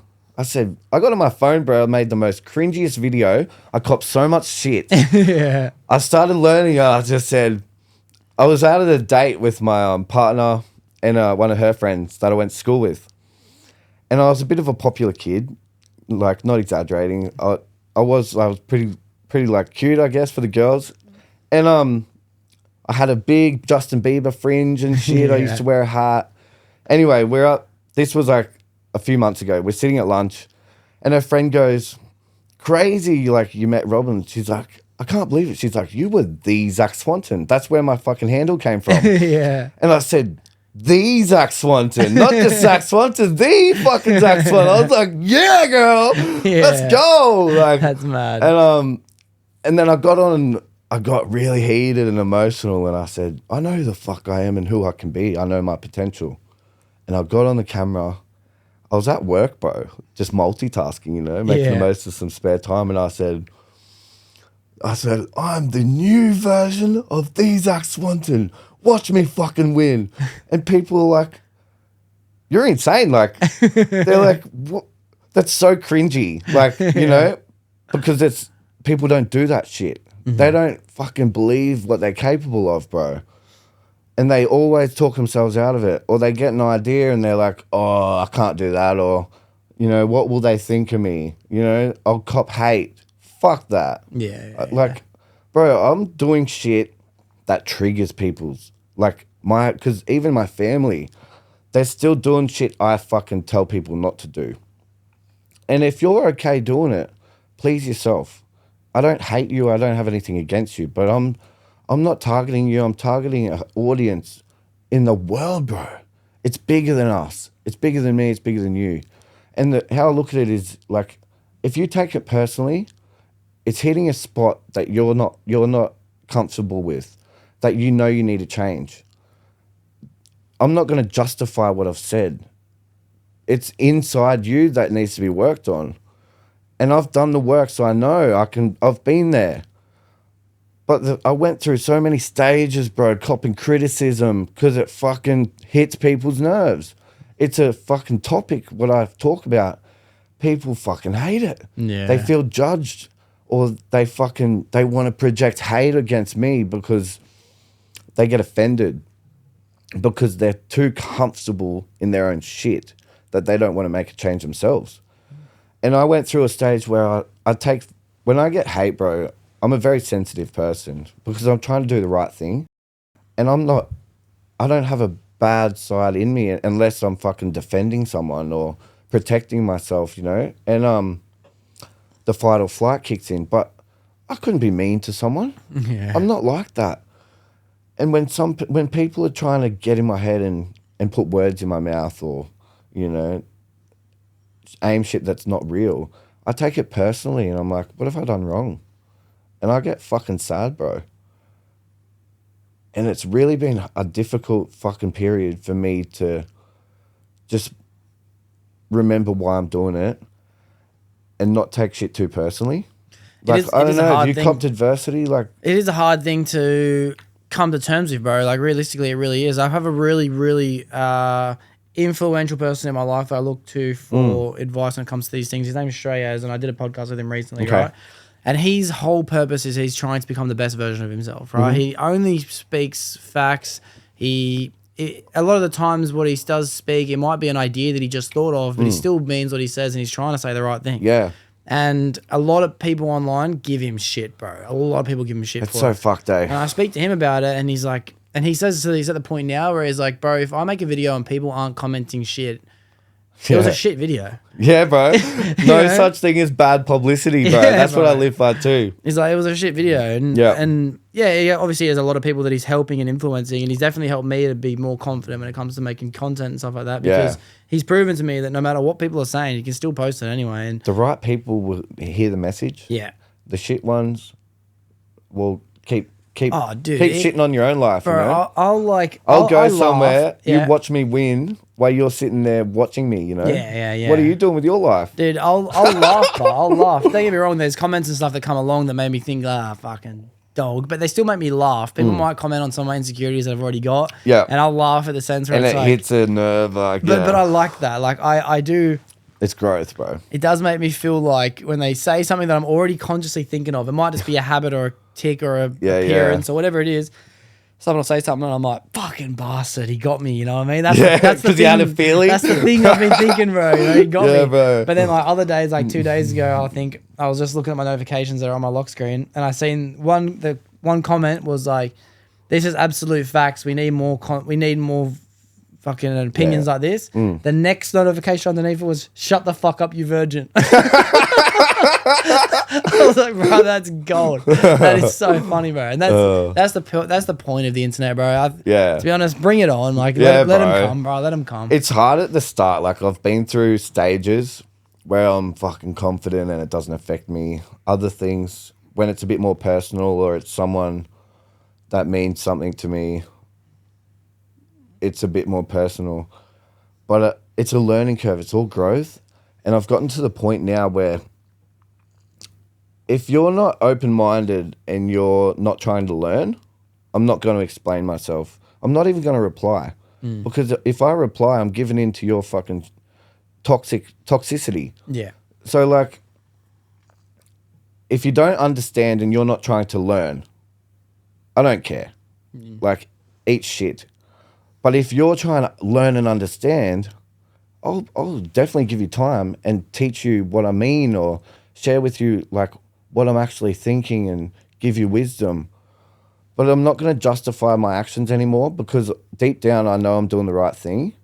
And I don't care what anyone wants. If they want to talk shit, go for it. You can't give in to any of the negative comments or anything like that. Not just in the internet, but also in real life either. If someone says something to me I don't like in real life, I'll just ignore it. I don't care. Yeah. I used to be the type of person to fight back. To be honest, bro, nowadays, as you said before, unless I'm there to protect someone else, if I was at work and someone wants to give shit to someone I'm working with or one of my team members, it's on site. There's no question about it, bro. Like, that you're not doing that. If someone wants to say something to me, I don't know if it would even affect me. I don't really care. You know what I mean? Maybe I'm just a bit more defensive, and maybe it's something I need to work on. Maybe I'm pushing that feeling off for someone else, or I'm assuming that other people can't handle it, and I'm going to defend them. Yeah. Because maybe part of me still feels like I can't do it myself. But it's something for me to think of. But I did a podcast with a lad named Michael Lappin, and I'll never forget this quote that he said to me. He was talking about like the negative comments or the haters or whatever it is online, and he goes, what that person thinks about me has fuck all to do with me. It does, bro. Like, we can't take it personally, eh? Yeah. He's like, it has nothing to do with me. He can think whatever he wants. It's his thought. I don't care. I was like, bro, that's powerful. I love it. And he said it so fierce and aggressive, bro. Like, fuck him, bro. Yeah. Fuck him. He said, fuck all to do with me. Well, that's right. It's their problem. Yeah. Like, if you give in to it, you're creating your own problem. It's you reach a level where you've got to really be strong-minded and fucking just go, fuck off. Like, you know, it's your shit, it's not mine. Yeah. It's crazy, bro. I want to have a quick touch on this topic of addiction as well before we got this, and then I got something to give off it. But I did a podcast with another lad, I can't remember how long ago. It was a while ago now, but not too long ago, with this kid named Alex Milovanov. Yeah, I'm in contact with him. Oh yeah, nice. Yeah, mad. Small world, bro. Very small world, bro. And he's put up a video recently that really hit, and he said he learned this in recovery. Okay. He said 1 is too many and 1,000's not enough. I was going to bring it up before when you touched on something. Yeah. There's a lot of sayings in recovery that you hear at meetings, and they're beautiful. They're life-changing. 1 is too many and 1,000 is never enough, because like me, I said before, I don't have an off switch. Yeah. If I pick up 1, 1,000's not gonna. I'm not gonna put down more, then. bro. Give me all of it. Give it. Bro, Like, I've literally. I'm not gonna stop, bro. I've got memories. I was a youth back then too. I was still early teenage, maybe 16 or 17 or something. Right. I remember being with my mate. There was a party going on. Went to this party. We were sitting in the car all night. We did not even go into the party. We just sat there just doing drugs. And I remember we ran out and I called someone up and I said, hey, I don't care how much it costs. Bring me everything. And my mate just looked at me and goes, you just said the worst fucking thing to a dealer. You told him I don't care what it costs. And I remember just thinking to myself, like, yeah, but I don't. You know what I mean? Like, it might not be the right thing to say, but I don't give a fuck. Just give me all of it, bro. You know? Yep. And like, it's just so funny, bro, because that is such a fucking fact, bro. 1 is too many, 1,000's not enough. But the reason why I bring that up is because I wanted to say, like, if you're careful with what you do, you can use that to your advantage, you know? And what I'm getting from you, which is what I'm getting from myself as well, which I'm getting from a lot of people who are in recovery, is that if you switch what you're addicted to, 1,000's not enough is a fucking powerful thing, bro. And I think that you're on the addiction of self-progression. You're addicted to growing and becoming better and educating yourself and becoming stronger and becoming a provider and a man of the house. Like, the better you get, bro, you can get 1,000 things that make you better. That's not enough. You know what I mean? Give me more. That's bro. a cool way to look at it. Yeah, I think addiction is a fucking and addicts. Yep. And this is what I'm starting. I'm only just having this thought now, so I'm trying to work this out as I say it. But it's like, we're talking before about how some people are living in a life of cruising through. You know what I mean? They've got their weekend habits and they've got their lifestyle through the week, and they kind of codependent on each other, but they're also balanced evenly. And they're not the type of people that want to exceed in life because they're comfortable living with their addictions, right? But maybe addicts, maybe should be looked at the same way that people look at ADHD, right? ADHD is a attention deficit hyperactivity disorder, but in other countries, they look at it like it's a blessing because you're able to focus on multiple things at once and you can get a lot more done if you are able to use it to your advantage. Like, for sure. I feel like I've been able to manage a bit more as I get older. I think addiction should be looked at as the same thing. It's a blessing to be the type of person who gets addicted to things. You just have to be careful about what it is that you choose to do. For sure, and an addict isn't someone that should be looked at society wrong. It should be someone that we all go, bro, let's help this person as much as possible, because if he gets the right addiction, he can help us all, bro. Yeah, bro, for he can help us all. He'll be unstoppable. Yeah, bro. And then we can look at him for inspiration and advice and motivation. Yeah. And I think an addict, bro, it might be looked at in the wrong light. I think that someone who is an addict is a fucking lucky person. Yeah. Now just be careful with what you're addicted to. You know? Bro. See, like, there's no such thing as perfect, like we were talking about earlier. And when you reach a level you're comfortable on, if you get comfortable, you stay stuck. And for me, if I get comfortable, I go down because I get too comfortable. And then I stop working and I start, like, the weak side kicks in. But, like, yeah, so I can't get comfortable. I've got big dreams and I'll keep leveling up. But one thing I just thought about before is addiction, right? People say, oh, I'm not an addict. Ask anyone in the world to go a whole day without looking at their phone. Good luck, bro. I actually had a 24-hour phone technology free day this year. I started the year with one of those days. It was wild. Bro. Fuck. Like, what do you do for a day, bro? Yeah, bro. I was like, I messaged the people I needed to message. I said, hey, no contact for tomorrow, unfortunately. Everything's done, editing, everything's sweet. I'm just thinking to myself, bro, I actually tried so hard that day to not have any contact with anyone too, because I had no phone, right? So, like, I remember I went out to do something in the morning and then I came back home and my brother came downstairs and he goes, what are you doing? I said, nothing. He's like, bro, answer your phone. I said, oh, I haven't got it today. And he goes, your mates have been calling me all day. I said, oh, bro. And then he put my mate on speaker. He was on the phone. He goes, hey, you got to come meet me. We're going to go get something to eat. And I was like, motherfucker, I tried so hard. You know what I mean? So I guess technically I did use my phone. Yeah. Yeah. But it's crazy. Like if people judge addicts, I just hit them with that bit of truth bomb, and it makes them tick, bro. And they're like, oh, nah. Like I need to see Facebook or I need to be on Instagram to see what everyone else is doing. Yeah. You know, that's one of the biggest addictions in the world is your phone, bro. Yeah. Well, that conversation of need is a pretty interesting conversation because it's like, what do you really need, right? Most people think you need to sleep 8 hours a day, you need to eat 3 times a day, you need to drink 3 days of water, right? But realistically, you don't need. Oh, my camera died. Let me just quickly fix that camera. Yeah, bro, I'll have a drink. One of my mates said to me one time, shout out to Zibbo, I reference it every few episodes, but he said to me, if you can't look back at yourself and cringe, you haven't grown at all. That's cool, bro. Woo, bro. Another banger. Yeah, bro. So I'll make a video, I'll come back in an hour and I'll look at it and I'll be cringing and I'll think, fuck, I've grown in the last hour. That's so cool, bro. Yeah, 100%, bro. It's true, bro. How often do you look back at your past and think to yourself like, fuck, that was a stupid thing to do, bro. Why would I do that? You know what I mean? But if you were still that same guy, you'd think that was normal. Bro, you know, one of the reasons why I deleted Snapchat, right? One of the reasons why I deleted Snapchat is because I'm also constantly and consistently fighting the urge to gamble, right? It's another one of my addictions I have. And surprisingly enough, actually, just this week, I went out on Friday night and I was with 2 mates. And then after we went to our little event, we went to a pro wrestling event. I had a guy on last week or 2 weeks ago on the pod, and he's a pro wrestler. He travels around the country, off the top rope, bang. He puts on this mad show, right? Yeah. And had him on the pod, and then he was performing at Hornsby. So I dragged a couple of mates up there to go watch his show. It was fucking dope. It was mad experience, bro. It was so cool. And then afterwards, the boys were like, oh, we'll have a quick slap. And I'm just like, nah, let's not do that. And they said, nah, we'll go. I said, I bet. So we walked in there.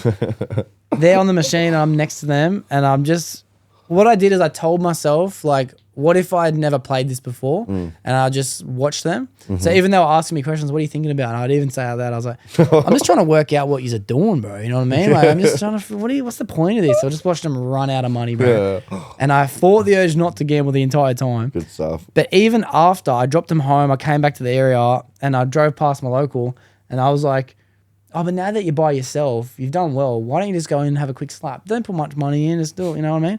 And it was so interesting to hear myself think it and go, just because I entertained the idea, just because I was in the room, just because I was around it, I can hear my subconscious brain now trying extra hard to get back in the environment. Yeah, bro, for sure. I didn't even do it. And I'm even closer to doing it than I was before. Yeah, 100%. I fought the urge and didn't do it. But anyway, I think the point I was trying to make out was the whole gambling thing. Oh, yeah. The reason why I deleted Snapchat was because all of what I was getting now was group chat messages of sports bet. Multis, horses, this and that, wins, losses, fucking. It was just consistently. So I was like, fuck it, what am I doing? I'll just delete the app. For sure. The second reason I deleted the app was because a Snapchat memory would pop up any weekend for the last 7-8 years, bro. And it was the most fucking embarrassing, cringiest, delinquent, juvenile, hooligan shit. And I was just like, I've grown too much to even remember this shit, bro. I just delete. Get out of it, eh? Yeah, can't have it in my life, That's bro. crazy, man. Yeah. One of the things that popped into my head when you said you surrounded yourself with the pokies and it made the voice creep in and get stronger. One of the things we learn in recovery is people, places, things. That's what we need to change.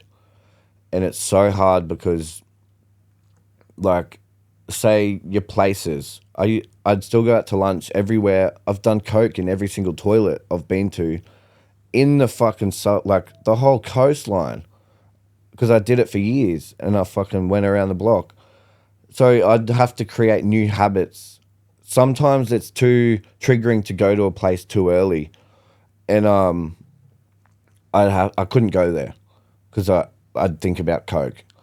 But sometimes if I was really in a good mindset, I'd be like, I'm creating a new healthy habit and I'm living life differently. So I recreate what that place means to me. But then people, places, things. So things like driving my car, bro. I'd be racking up on the highway. Sorry, bro. Sorry. Yeah, in a manual car. Dangerous as fuck. Yeah. But I had to relearn how to get in my car and be sober and not think about going to get on and then create new habits like working, going to my partners or, going to the gym. And eventually that got better. But the hardest one is people, bro. Bro, I'm so glad you bring up this point. It's so hard. Like, especially for me, all the people I'm close with, because my immediate family's distant. So everyone in my family, like, they're not blood related, but they're my family. And I thought I'd be close with them for the rest of my life. And, it's hard for me to fucking say it, but I don't care anymore because I'm true to myself. I don't dislike anyone. I don't hate anyone.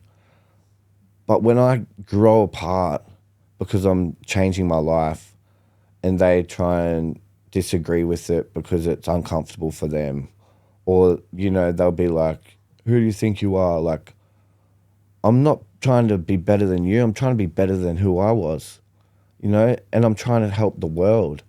And it's like, now I can't even socialize and be around that environment because I've outgrown it. And it's like, I went through this period, bro, where I was so lonely. I was talking about it with one of the bros yesterday. And it's like everyone that outgrows their surroundings, there's a period of time where you're lonely and it's uncomfortable and it's fucking tough to get through. And it's really testing to see if you're ready for that next level. And that's what tests are. That's to see if you deserve to be there. And if you're ready to make it to the next level, you have to get over that fear and uncomfortability. And it's like 99% of the people, I guess, they'd be too uncomfortable, they'd be lonely, and they'd go back to what they're comfortable with, what their normal life has been. If you really are going to change, you go through that solitude and uncomfortability.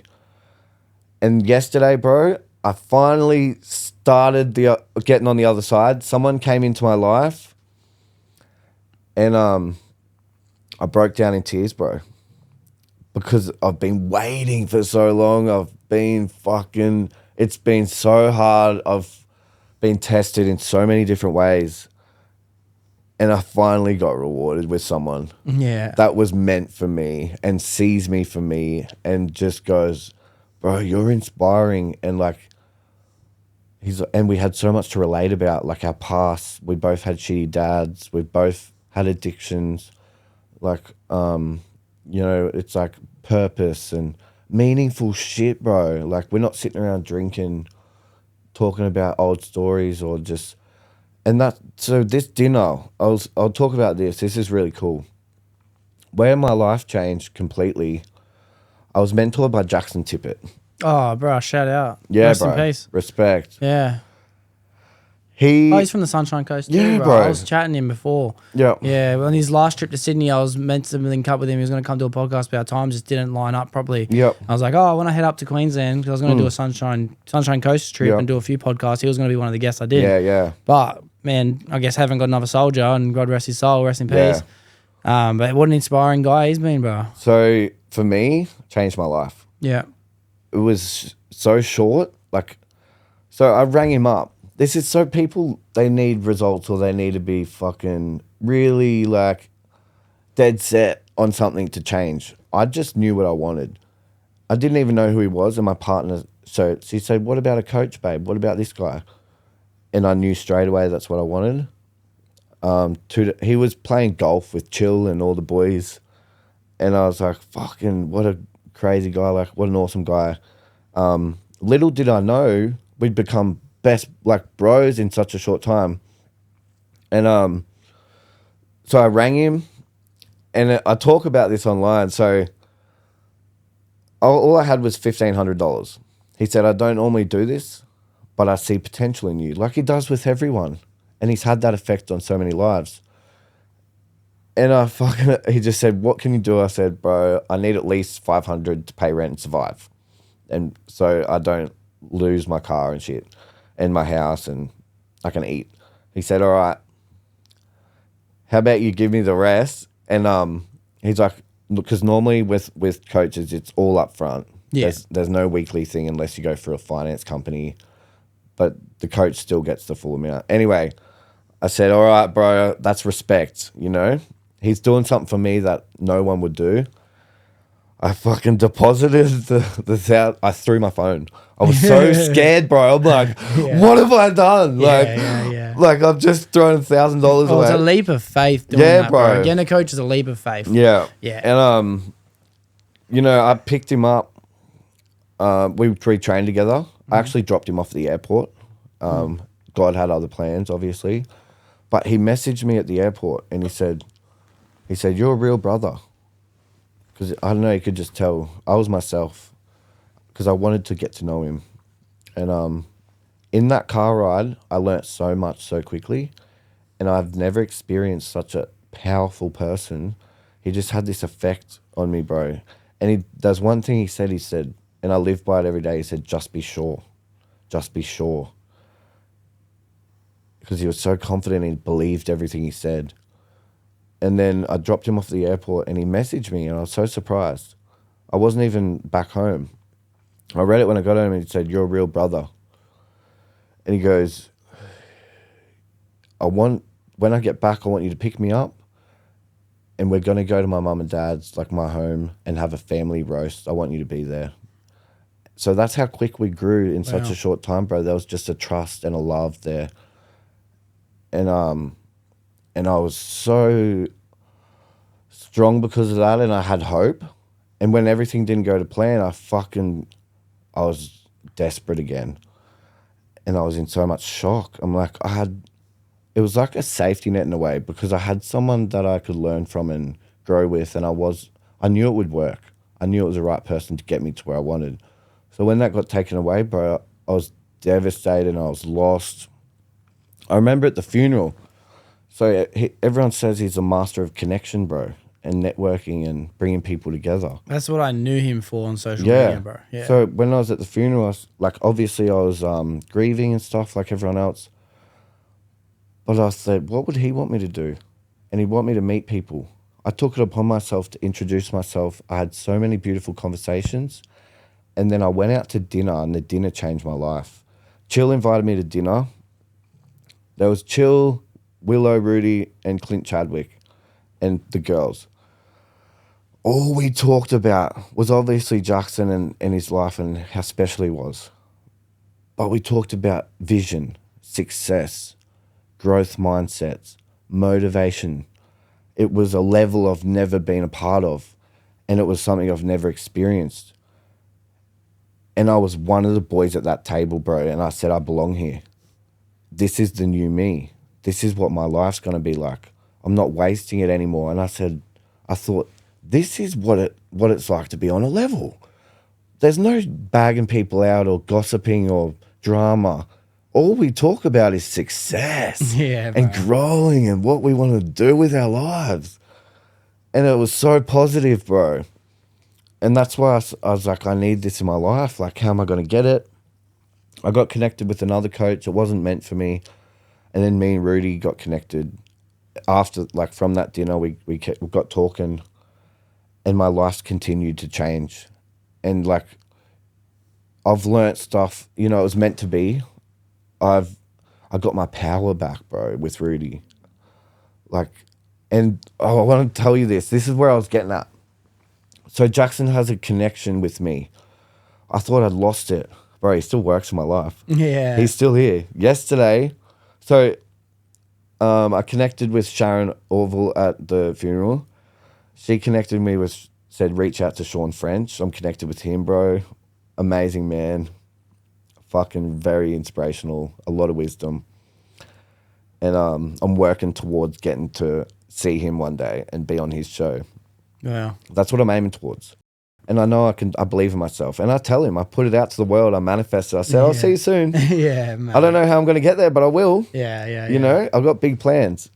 And so I thought I'd lost it. And then I've met people, they've come into my life in weird ways, but somewhere down the line, it started with Jackson. And yesterday, I was with one of Rudy's boys, right? and we're talking about coaching and our past, and so the night before, like this Bondi thing changed my life again. We could get onto that later, but I met a lot of inspirational people, just units, and we were high energy, bro, training hard. I wasn't going to go. And I said to Rudy, oh, listen, bro, I'm not going to go. Like, he said, don't miss it. I made the decision to go, and a cockatoo flew up onto my fucking veranda and was literally from me to this mic away and would not move. And I got intimidated. I'm like, oh, freaky bird. Like, yeah. Facts. But I was like, this is a sign. I believe in that shit. The next day, I'm talking to this guy, Jake, one of Rudy's other team members in the program, and we just related. But anyway, we're driving in the car, and I was like, who was your first coach? And he's like, Jackson. I'm like, get fucked. Get fucked, bro. And I started sharing about my story, bro. And I started getting tears in my eyes because that just reminds me again. And I was just like, get fucked. Like, who knew? Like, obviously, it looks like we come together through Rudy, but Jackson still created it, bro. Yeah. And a cockatoo flew in front of the car as we said it. And I fucking, like, I got tears in my eyes now. We started talking, bro. And I was just like, I looked up at the sky and I said, you're still here, bro. Right. You've never left, bro. Like, God works in mysterious ways, bro, and life only makes sense in reverse. So that's what someone said to me recently. You know, we can go through life lost and confused about what our destination, our path really is. Yeah. What road are we meant to walk? I don't know what I'm doing now and how it's going to affect how I'm going to get to where I'm going to get to. I just believe I'm going to get there. Yep. Once you're there, you look back and you go, oh, that's how it makes sense. Yeah, it bro. only makes sense in reverse. And I think, yes, obviously Jackson was the person in your life that you needed at that point. He's helped and continued to, and he will continue to help moving forward, right? But what I hear in that story is, right, there's a biblical quote that's, the closer you get to God, the closer the devil gets to you. Okay. Right? Which my interpretation of that is, and I don't know if that's the exact paraphrase of what it says in the Bible, but what I get from that is, like, you want to make a decision, like, let's get clean and sober. Life will throw you a 21st. Life will throw you a wedding. Life will throw you an engagement. Your mate will call you up and say, bro, I need you to come over. You'll get there and you'll have a bottle of Jack waiting for you. You know what I mean? Yeah, The closer you get to doing the right thing and listening to that message that God's given you through an idea or a vision or a belief, whatever it is. Yeah. As soon as you turn your back off it, bro, someone's right there to grab you, right? Yeah. And the way I see it is, you made a decision, like, I want to get better. I want more from my life. How do I improve? Yep. You're going towards the path God sent you, you know what I mean? Yeah. And then you had the obstacle in front of you, which was the money, the cost, you know what I mean? Like, you got to invest in yourself.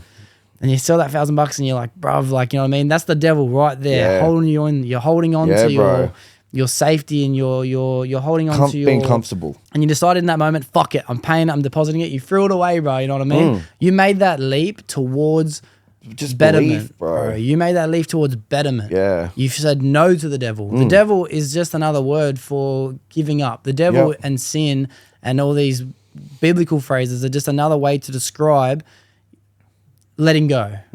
No longer believing in yourself, giving into temptations and all these problems. Like, that's the devil. Yeah, bro, 100%. The devil is not putting yourself first, you know? God is another way of looking at putting yourself first, going towards greatness, being a provider, being a man, doing all these things. And also, it's like trusting the process, bro. Just trust. Having it's faith. Faith, bro. Faith, bro. Faith is one of the most powerful words of all time, bro. And you made that leap, bro. And it's like, I'm glad that Jackson is the person that was there to help guide you and will continue to guide you. But it's really, I mean, this is just my perspective. I don't know if this is facts or not, but it's like, I believe that's God showing you that you made the right choice. I'll continue to reward you for doing the right choice, you know? And it's like, it didn't stop there, like the faith thing. I didn't just throw my money to him and believe it would happen. Like, when I met Rudy, bro, I just wanted to earn the respect because he's one of the top dogs in coaching and shit, and he's met the biggest people and some of the biggest people in the world. I said, I want to be on that level. I've got to earn that level. And I was just probably broke. I didn't even have $1,500. And I said, I don't want to do a payment plan and be that guy.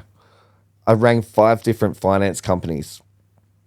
And I got it approved, like $60 a week for 3 years. Wow. People look at me and they're like, you'll be paying that off for 3 years. I say, watch me make 3 million in that time. Like, I believe something will happen. I trust the process. And I did that. And it was just when me and my partner moved in together. We are still to this day sleeping on a mattress on the floor. And I get on camera and I say, like, instead of buying a bed frame, I invested in myself. And people go, oh, like, it must suck sleeping on the floor. And I said, no, I love my life. It's like investing was the best thing I ever did because I grew. Yeah, bro. And they try and give me shit. I'm like, your luxury is being comfortable. I said, imagine the luxury I'm going to have by what I'm creating, by believing and working. And there's like a cool saying. It's like the average-minded people, like, say, they're stuck because they're too comfortable and they're afraid to get uncomfortable and face their fears and change or accept the truth of their life, the reality, accept what it is, accept where they're at and grow. Instead of the difference is competing and watching from the sidelines. See, I was on the sideline talking about the game and the people in it my whole life until I decided I'm not watching anymore. I'm in the game, motherfuckers. Like, I'm competing now. Yeah. You know, and that's where it all changed. And I did the work to level up and earn respect. And now I'm on that level. I'm sitting here with you. I watched Alex on this podcast. I don't know how long ago it was. You'd know better than me. Yeah, let's just say 20 weeks ago. Or Yeah, like 20 weeks ago I watched it. Wow. Or I must have watched it weeks later, just when I started my journey. Yeah. And I just started my social media. I talked to him on FaceTime and I was humbled, bro. I was like, you know, to me that was fame. Yeah. Like, he's doing something special, changing the world. I looked up to him. I was inspired. And my goal was to meet him one day. And I said, I can't wait to meet you one day. Like, this FaceTime is a great deal to me. And I'm really grateful for every experience, no matter how big or small. And then I thought to myself, and I started learning about limiting beliefs and what I'm really capable of. And now I say, I'm the fucking man. You watch me win. And I'm like, I'll be on that podcast one day. Bruv, that's fucking crazy. And look where I am now, bro. Bruv, you just fucking blew my mind. Look where I am now. I made it happen. I don't know how I did it. I invested money I didn't even have. And I fucking got loans I couldn't afford. And I worked 27-hour shifts straight and did the impossible shit people won't do to get here today. Bruv, you have just blown my mind, bro. You're a fucking hard worker, bro, and you've proven my point that if you put effort into something, you can do anything, bro. Yeah, bro. I'm nothing but blessed that you use the podcast as the source and the metaphor for what that statement truly means, bro. Honestly, I see the blue lighting in the background, and I think about watching people on there, and just, you know, it's a lot of people would be like, they watch it. The old me would watch it, and I'd think, you know, whoever's on there, fuck, they're on a level I'm not on. And then I started believing I'm on that level already before I'd even become it. I started imagining myself on here in my visions with the blue lighting in the background and the black wall and your face being in front of you. I never imagined it like it is now in real life, but I had manifested bits and pieces. You visualized, bro. And I just believed. And I just worked hard. I didn't know what would happen or how I'd get here. I just said, I'll be on it one day. Bro, watch me fucking do it. Inspiring, bro. That's so And I said inspiring. it to the world, bro. Like, I get on the phone and I'm like, I'm the new version of the Zac Swanton. Not Zac Swanton, the Zac Swanton. Watch me fucking win. And I just work hard and believe. And someone told me, your story is powerful. And I got a mantra. I read it morning and night. And part of it says, your story is a beacon of hope. Share your truth and ignite the spark of courage in others. And I read it every morning, and I look at myself and I say it until I fucking believe it before I walk away. And it's become me, bro. Like, I was at Bondi yesterday with some big dogs. Yeah. You know, the old me would have walked in and been like, oh, I'm not even going to train. They won't like me. I didn't just train, bro. I fucking gave the energy. I was, and I loved it, bro. And I was like, I'm the Zac Swanton from Brisbane. Like, I'm fucking in Sydney at Bondi. I'm not just here to take part. I'm here to take over. Like, that sort of thing Conor McGregor says. That's what I fucking live by, bro. Like, I've got to believe I'm on that level to become that level. Like, you don't have to obtain it. You've already got to believe it's yours. That's manifestation, bro. Yeah, you have to just know you're already that person, bro. As we said before we did the podcast, bro, I was saying that, like, everyone is the same, bro. I used to do this. I used to do the same thing where I used to put people on a crazy pedestal and imagine and wish that I could be the type of person to be that person, bro. But the older I get and the more I try and learn about myself and others, I realize that the only difference between some people and others is whether they're choosing to ignore that feeling of insecurity that everyone has. It doesn't matter who you are. Everyone feels a bit self-conscious. Everyone knows what it's like to actually pull your phone out and record a video and not feel confident enough to do it. But the people who do it and don't are just the people who fight that feeling. It's not that some people haven't, some people don't. We all are capable of it. Everyone can learn to fight that feeling, bro. Every person I meet that does content creation, I ask them the same questions. Bro, what's it like in public doing these videos? Everyone says, oh, it's fucking so awkward, bro. I feel like shit, bro. You know what I mean? It takes half an hour just to feel comfortable, bro. And it's fucking so awesome, bro. I love that. Even I think taking like that leap, before I bro. got here, bro, I was nervous. Yeah. And I was thinking to myself, it'd be a good topic to talk about. I think no matter what level you get to, you're human. And if it's a new thing you've never done before and it's the next level, it's going to be intimidating. It's going to be nerve-wracking. But that's growth because you're experiencing something new. You're evolving, you're growing, you're learning. Yeah. You're adapting, bro, and it's fucking beautiful. Yeah, you know? I know how it feels, bro, because like obviously I'm the podcast host. I have the blessing to be able to be in my own home when I do these episodes, so the nerves aren't the same as what I can imagine and always imagine the guests must feel. Yep. But I had the opportunity to go on a couple of podcasts last year, and I finally got to be like, bro, fuck, what do I do? What do I say, bro? You know, yeah, I was just like, well, how's this gonna go? How am I gonna be perceived? What am I gonna talk about, bro? Yeah. And it's like I finally understood it, bro. And it was a nice reality check to really put appreciation towards people who come and be a guest on my episodes because like it's not actually that easy to do, bro. No, like, you know what I mean? You have to fight that feeling. You know? When you say you're on, we're live right now, feels comfortable now. Yeah. But the difference, like, say this is an example. When you do your segments, how it's like a teaser to spread awareness for the episode, like when you record yourself going, this happened in the episode, this happened. Is that different? Is that different than, is the feeling of recording that different to the feeling of this? Yeah. I would say, and it's something that I'm going to Because you sort of plan it, do you? It is a bit different. I have a bit more freedom in planning and preparation and stuff, but it's the same kind of feeling. But I'm glad you bring that up because I wanted to say this as well. There's something that my brother taught me yesterday, right? And I'm going to try and apply this to everything now. When filming my videos, as we were discussing before, you know, you're not really, we know what it's like to not really be happy with it. Oh, should I redo it? Should I say it again? You know? When I had my brother filming for me yesterday, I pissed him off a lot because I'd go to say something and then I'd say, oh, no, let me do better. And I go, oh, no, let me do better. And bro, what could have been a 4-hour day was a 6-7 hour day, you know? Yeah. And he started to be like, bro, what the fuck is wrong with you? And I was like, oh, I'm sorry, bro. And then he said to me, he's like, treat every video like it's the big stage. Yeah. You're in front of 10,000 people. You haven't got the freedom to go, oh no, wait, let me say that again in front of a crowd. Yeah. Every video is your moment, go. And then I just locked the fuck in, bro. That's You know what I cool. mean? And then for the rest of the day, first takes, That's you know? decent. Yeah. And that's something that I wanted to throw out there in case I forgot that I think everyone should try and do. Yeah. Treat every moment like you haven't got a second chance. You know what I mean? Because I do, the difference is, and that's why I bring this up, when I'm filming my recaps or my debriefs or my catch-ups for the episodes, I know it might be a 60-second video, bro. It's a 15-minute footage, bro. I'm like, what's up, everyone? Let me try that again. What the fuck is up, bro? You change your introduction, like just the first 3 words, 20,000 times. Yeah, bro. Yeah, my bro. mom's come in here before while I'm editing and she's watching it back and I'll say the same thing 15 You should do bloopers, times, bro.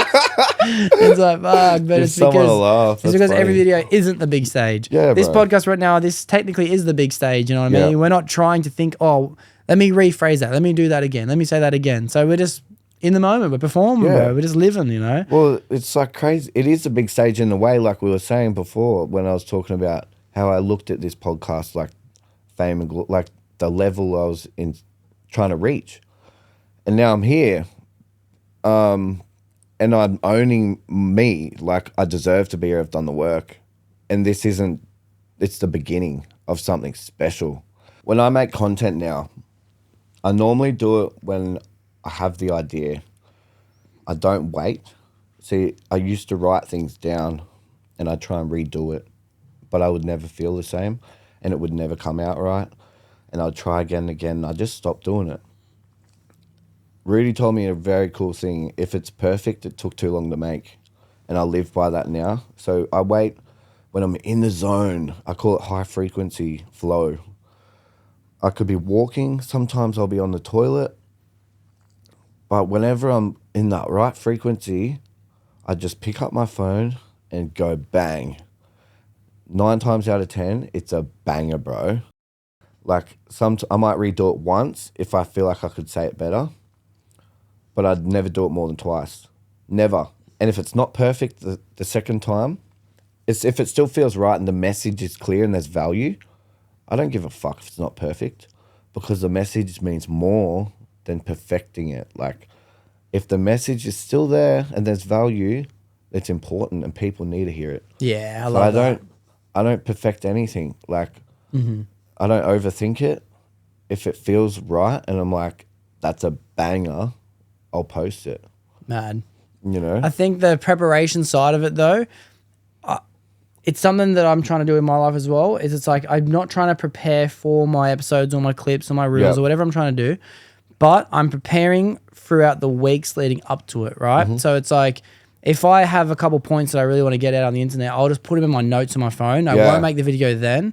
And then I'll just continue to add to this list of whether it be creative ideas or whether it be quotes and sayings and things that I want to get out. So when it is big stage, when it is showtime, when it is time to press record, I've got a catalog in the back of my head that I can just refer back to, you know what I mean? I definitely do that. Like, I don't script anything. Yeah. But if I learn something, because I don't want to post more than twice a day. So I'll write down even ideas for YouTube. I've started YouTube where I make long form content. That was one of my preparations to get ready for this. Was long form. Because you got to learn long form and short form. Different aspects for both of them, as you know. So if I had learnt something, I'd talk about it maybe on a reel, but I'd put it in my list because I can go on about that for half an hour because there's so much you can't fit into a minute and a half reel. And I'll do a YouTube video about that when I have time. But it's like topics or lessons or really cool fucking things that need to be talked about. So I'd do that, like build the catalog like you just said, but I don't script anything. Yeah. So many people said just script it, and I just said fuck that. Yeah, like, I'm not that guy. Yeah, yeah, you know? It's different. For some applications, I can understand why scripting is a good thing, but when you want to talk a bit more from passion and things like this, like it's not a good thing. Yeah, I live what I speak, bro. Yeah. That's the thing. I don't talk about anything I haven't done myself or I haven't experienced. So if people want to bring me down, like, or say, how do you know? Because I've lived it. That's why I can say that shit. And you can't tell me any different because I know what I've been through and I know what I've learnt from it. I know how I can help people who are going through the same thing. And it's like giving back. And I don't say anything I haven't done or haven't learnt myself. So that makes it easy, bro, because I'm living it. I just speak how I feel, bro. Yeah. I'm not pretending or putting on a show. I just pick up the phone and say whatever's on my mind or in my heart. Yeah. And it's fucking natural, bro. It's easy as. It's something that I would like to start doing at some point. It's not something that I do very often, especially when it comes to, like, all my Instagram videos are long thought out events and things like this. I'm always going out trying to plan a day or something like that. But I've never tried the short format, like get it off my mind, you know, preach a message, like let people know, like something that I've never really done. I guess the podcast is a long format version of it, But it's something that I see people posting, doing videos like that. And I'm thinking, fuck, it'd be cool to do that. You know what I mean? It's Give just it a crack, bro. something I haven't done yet. Yeah, it could be a way to grow, bro, and just do something different. Yeah, for sure. Yeah. It's mad, bro. I'm so glad you're on this journey, bro. Like, it could have been so unfortunate and easy to not. You know what I mean? Like, so many people never make those chances and choices and changes in their lives, bro. I just like did whatever I had to do, bro, and I just had faith, like we said, and believed, and just manifested.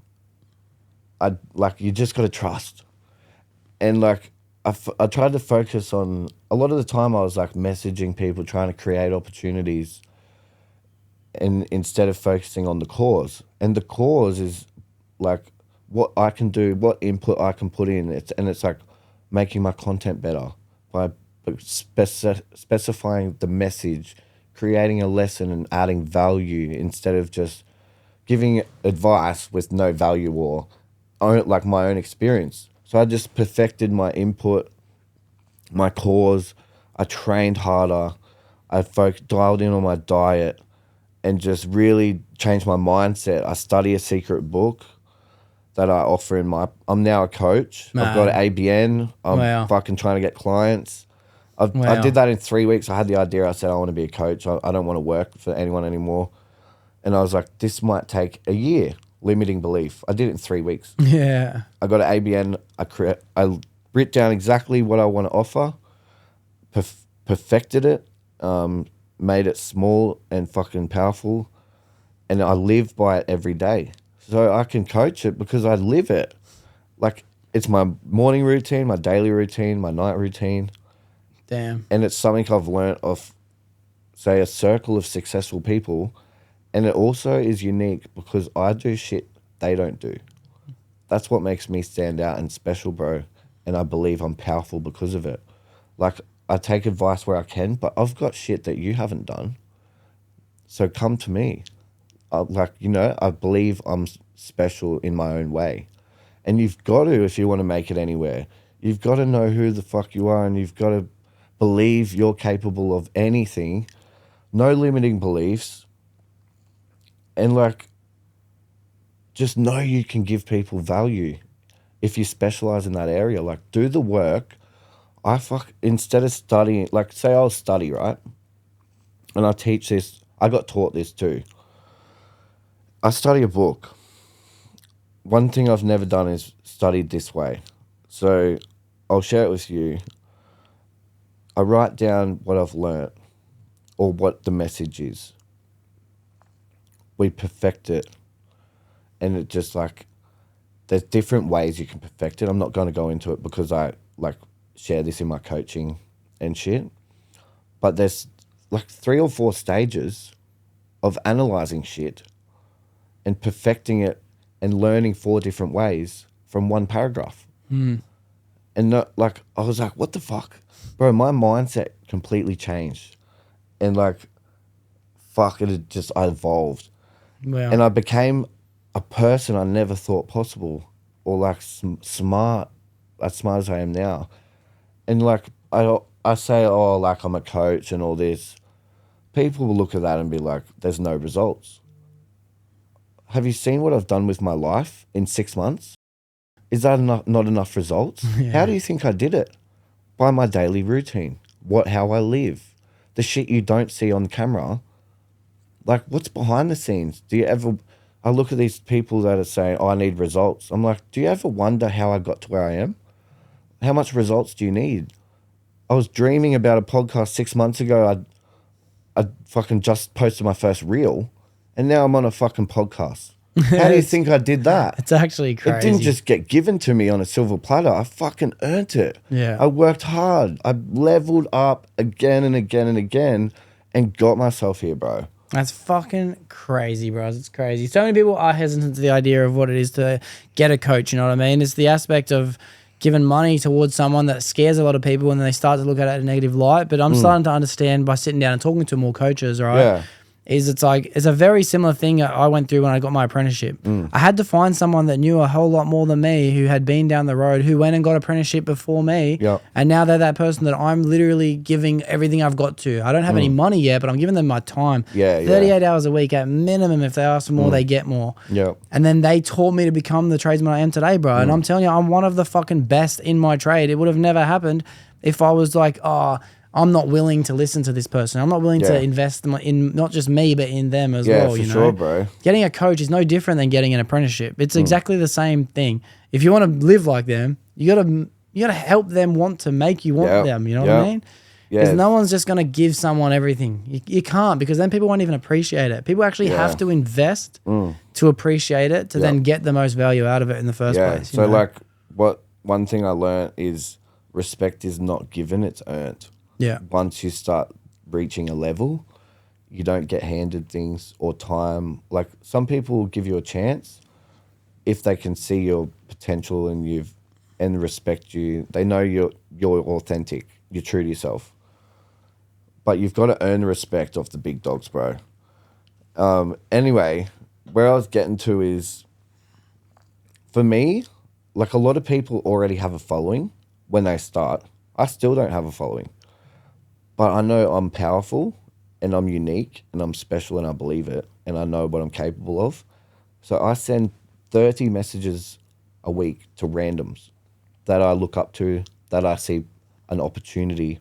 And all I do is tell them who I am, what I've been through, and my vision.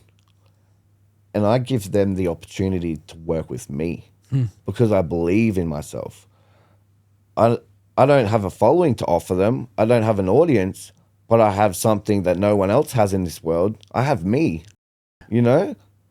Take the opportunity or leave it. It's like, create a win-win relationship where we're both I'm fucking providing me and what I have to offer. You have the audience. Like, we could create something that changes or impacts people's lives and makes a difference in this world. Or leave it because you don't want to give me your audience. Like, I don't care about that. If you don't see me for who I am, I don't give a shit. The right people will see me for me and they'll be like, he's going places, you know? Like, I know I will. And they'll give me the opportunity. And they'll be like, you know, we could change people's lives. Like I said, I get people messaging me, they're suicidal.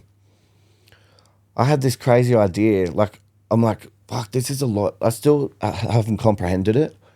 And the other day when I was at the Opera House doing a video, I was at a high frequency and I had this light bulb moment. Who else saves people's lives? And I thought to myself, lifeguards do.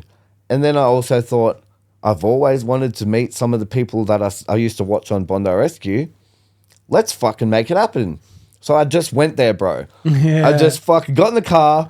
I was like, I hope I can find parking, because you know how stressful it is in these places to find parking. I'm like, fuck, let's just do it. Yeah. You know, we only live once. And I went there.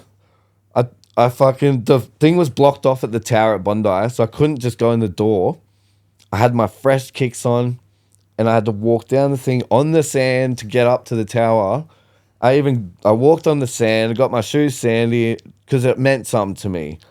And the lifeguard was like, oh, you can't come up here, it's emergency. And I was like, I just need a second, bro. And I walked up, had a great chat with him, and he told me to go to the next beach because they control all three. And I went to the next beach. And like he was like, just walk, bro. I had one of these shirts on, thick as fuck. I wasn't prepared for a walk or a swim. So I didn't walk. I got in my car, got in the aircon, bro. I was sweaty as fuck. And I fucking went to the next beach. And I had the best conversation with one of the boys. He wasn't on TV, I don't think. And then he just told me, like, he's had people die in his arms, bro. Thousands of times.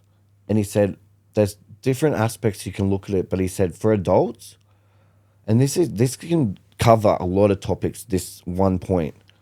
He said adults have to take accountability for their shit, their actions. If you see flags and you avoid them and go somewhere else, you're a fucking dickhead. Like you are. You're risking your life and you're risking someone else's life when you could do the right thing. No accountability. People in addiction, no accountability. They keep drinking and drugging. Like, I've been there, so I can talk shit. Like, because I'm not speaking out of my ass because I was there once. There's no accountability. It wasn't until I took accountability of my life and went into recovery that I started changing and actually realizing how selfish I was. Like, I didn't care about anyone but myself, you know? And that's what he said. Adults, no accountability. He's like, it pisses me off when I save them. But he said, kids are innocent. Like, kids are so beautiful. He said, they're innocent. It means something different. And I said, that's a crazy topic. But when I got him on camera and interviewed him, just did a reel, he goes to me, bro, he said, yeah, it's a big responsibility. But he made a point that I didn't really even ask him about. And it was really cool. He just said, when we struggle with this responsibility, the one thing that makes us stand out from someone that's struggling with that weight they're carrying is a support network. And I was like, that's banger. Yeah. That's a cool topic. Like, and he just said, pick up the phone, call a mate, go to the gym, like just talk to someone, communicate, open up, don't bottle it up. And I was like, that's sick. And it was just meant to be. And then I went to the next beach, bro. And Harrison, one of the dudes I just found out last night from my sister, he was on Get Me Out of Here, Celebrity Get Me Out of Here. And I was like, oh, that would have been cool. Like, she's like, you should have got a photo. Yeah. But so I finally met someone that was a celebrity. Yeah. And all I did was share who I was. And he was like, really nice. He said, I asked him the question. I didn't want to interview him. I just didn't feel like it. But he just said, bro, if you're stressed, go get in the water. And I was like, awesome, bro. I'm going to take off and go for a swim, mate. Yeah, mad. But it's like just yesterday, bro, 2 days ago, I went to the Opera House. Never seen it before. I made a YouTube video. Everyone was watching me, looking at me like I was a weirdo. I was sitting there going, fucking, like, at the Opera House in front of everyone, like, that's facing your fear, bro. Oh, for sure, bro. I didn't just see the Opera House. I made content there, bro. It was dope. And then I went to Bondi. I met the lifeguards. I fucking interviewed one of them. I just keep putting myself out there, bro, to learn and grow. And I just adapt. I fucking get better. And that's what people don't do. They hold back. I held myself back for 17 years. Nearly died. Like, what I realized was I was in the same place year after year after year after year. And one thing I touched on in one of my old videos was the advice I kept taking was people that were where I was. They're talking about, they're trying to teach me something that they don't even do themselves. So how am I going to take action myself if I don't see proof or results? And that's where I went to coaches. I started learning off. It started with recovery, learning off older, cleaner members. And I just said, I want more. Recovery is not enough. A lot of people, we're all different and it's okay. We're allowed to be different. But for me personally, if I just did recovery alone, I would relapse because it wasn't enough. I'd get bored and I needed something to outweigh the doubt that was in my mind. So I did personal development. And it's unheard of for someone to be a stepdad, a new stepdad, move in with their partner and kids, work 2 jobs, do self-development, which is a full-time job itself. Oh, yeah, it is, yeah. Disability, child safety, and full-time content together. That's what I've done, bro. And in recovery. Yeah. All together, bro. Yeah. I've been busy. Like, it's been hectic, bro. Yeah. And there's been so many tears, so many times where I've sat down and it was all too much. And I cried. Like, lucky I got my beautiful partner, bro, my best friend. She just holds me, bro. And I'm just barely holding on. And she just breathes life into me. And now, funny as... she always says, she's like, I breathe life into you. Maybe I breathe too much fucking life into you. She's like, you're too much now. Slow down.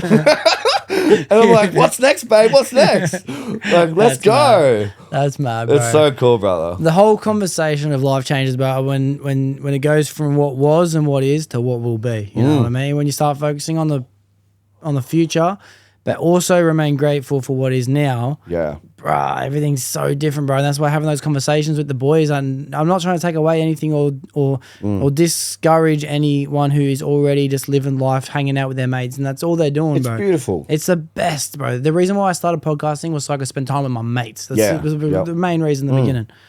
And everything changed, bro, when it went from like, what are we doing? What was fun? Yeah. What are we doing today? To what will be? What's the next 5 years? What's the next 10 years, bro? Like, what can we do? What are we not doing? You know, let's get more. One's too many, but 1,000's not enough, bro. That's you know? right, bro. Give me all of it. Yeah, bro. You know And I mean? it's like, that's what I changed. I was stuck.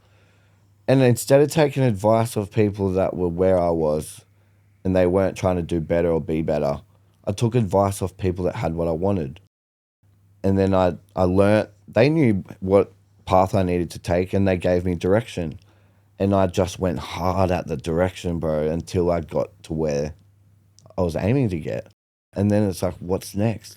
What's next, bro? Bro, if you, for everyone listening, this is something that anyone can apply, right? If you are fortunate enough to be at a cafe at 10 a.m. or 11 a.m. or even whatever time it is through the week when most people are working a full-time job. Yep. If you're fortunate enough to be there for whatever day, you got a day off, you're going past, you have time, you might be a service technician like myself, whatever it is, and you see a lad sitting there who pulled up in a nice car, he's got his laptop and he's just having his coffee, taking his time, having a good day at a cafe, ask him how does he do it. Yeah. Just ask him, how do I do that? Yeah, bro. You know what I mean? And he's the guy who's going to get you there. Yeah, yeah.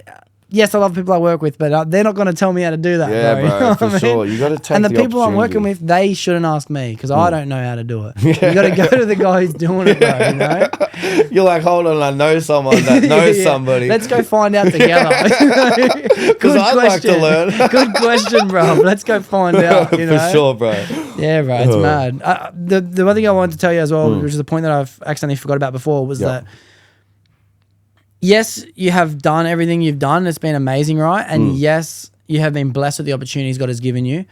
But everything has to work in teamwork, right? Yep. God's plan will never work without you taking action, and your action won't mean nothing without the opportunities God gives you. It's always going to be a teamwork, you know what I mean? I love an you touching on opportunity this. is nothing without action. Yeah, bro. And action is useless without an opportunity to use it, bro. Yeah, I wouldn't be here without you. Yeah, That's a thank good you, example. bro. Thank you. Honestly, I would not have this gift of this episode if it wasn't for you either, bro. But that's what, like, I was thinking about it last night. And I'm like, yes, I've done the work. But so many people have been part of my journey that I said to my sister last night, I said, look at my story about training with the boys and all the things I've done today. I said, did you see all that? She goes, yeah. And I said, nothing would have happened without you. I wouldn't have been able to afford a coffee or fuel or food if you didn't send me money this morning. I said, you had as much part in this as I did taking part in it. Yeah. Because you created it. Like today you gave me the opportunity. We've been in contact. And the whole thing, I'm like, just grateful, bro. Like, yeah, gratitude, bro. I remember when you reached out. Oh, Rudy told me about it. It's funny. And I was waiting, I think, for like 2 weeks before you messaged me. And the doubt creeps in because it hasn't happened yet. And you're like, what could go wrong? What if? Instead of trusting the process and believing, like Jackson was good at. He just was so sure. And the doubt started creeping in. And I'm pretty sure I must have teared up when you finally messaged me because I'm like, it's real. It's real, bro. It's happening. Let's go. Yeah, right. Like, and it's just like, I'm grateful for the opportunity. And like I said, like, I'd done the work, but you've given me the opportunity. And that's teamwork, bro. Yeah, it's always teamwork. And now someone's going to watch this, and together we've created some sort of inspiration, hopefully, some sort of advice, hopefully, and changing someone's life, hopefully. Oh, bro. Like, someone said this to me recently, and I really wish I could remember who said it. It might have been my mate Mario, so shout out to my mate Mario, but I can't remember who said it. But someone recently told me that, like, when you wash your hands, you use 2 hands to do it, bro. The best way to wash your hands is with 2. And that's life, bro. You can't do things on your own. You got to use another hand. You know what I mean? Bro.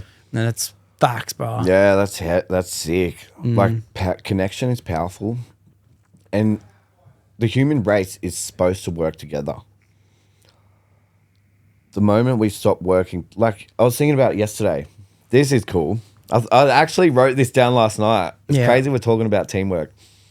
You got Jonathan Thurston, very well known, had so many awards, was the best goal kicker. He wouldn't have won a grand final without 12 other players. Yeah. You know? Yeah. Think about it like that. Well, everyone calls Michael Jordan the GOAT, which he is. But you know who won the premiership? The Bulls, bro. Yeah. What do you call it? The premiership? Yeah. NBA? Yeah, it wasn't Michael Jordan who won, bro. It was the Bulls. It was like, the team. Jonathan Thurston fucking set people up to score. But who passed him the ball? You know? Who made the 20 tackles in that game for them to get the ball where they got the ball? You know? It's a fucking team job. And it's the same with any business, anything. Without employees, your business can't grow if they're not putting in the work. If you don't have a mentor, you're not going to learn. Like, everyone has to work together to succeed. Yeah. Whether you're learning or you're teaching, together you create new magic, bro. Yeah, It's synergy. just beautiful. It's synergy, bro. It's sick. A teacher said this to me when I was in year 7 or year 8. So our group was a very like rowdy kind of group. Yeah. And she says, you have an energy level of 100 and you have an energy level of 100. Together you have an energy level of 300. That's synergy. It's not 200, it's 300. Yeah, you yeah. know? And that's cool, bro. Yeah. And then she used that to make us not hang out for a while. Yeah. She separated. Too much energy, boys. Yeah, bro. It is cool, bro. That's gangster. I love it, bro. I love the way it works, bro. I love that that you can go far by yourself, but you can go further with someone else. Oh yeah. Yeah. Just think you're gonna like you just said, bro, you got way more potential if you have a helping hand. And wouldn't you rather that, bro? You know what I mean? Yeah. Like, Patrick Bet-David says this a lot. Like, Patrick Bet-David, who's an internet personality, inspiration, who runs a mad podcast, he grew a business to be worth, I think he sold it recently last year or the year before for like $300 and something million. So he made his bags, right? And he's like, when I had the idea of becoming rich and successful and, you know, the man, I thought, man, I can do this by myself. But wouldn't I rather do it with my boys? Yeah. You know, wouldn't I rather be sitting in the jet with them? You know, wouldn't I rather be at the top of the mountain with my people? And then he started his journey with the people, you know what I mean? Like, he probably could have made it on his own. Look at Andrew Tate. Yeah. Andrew Tate, he probably could have become Andrew Tate by himself. But you've also got Tristan Tate. And now you've got the Tate brothers, bro, you know? Yeah. Like, why just sit there and why be the most Googled man on the internet when you can be the most Googled last name on the internet? Yeah, bro.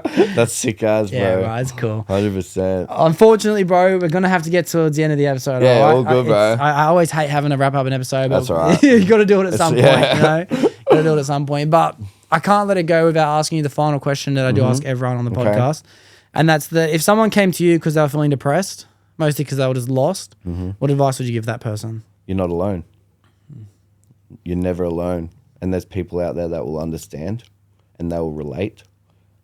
And they're your people. Just pick up the phone, bro. Depending on what situation you're in, all you can do is pick up the phone and don't isolate. The worst thing you can do is bottle it up and do it alone. I want to create something the world has never touched on. People take action.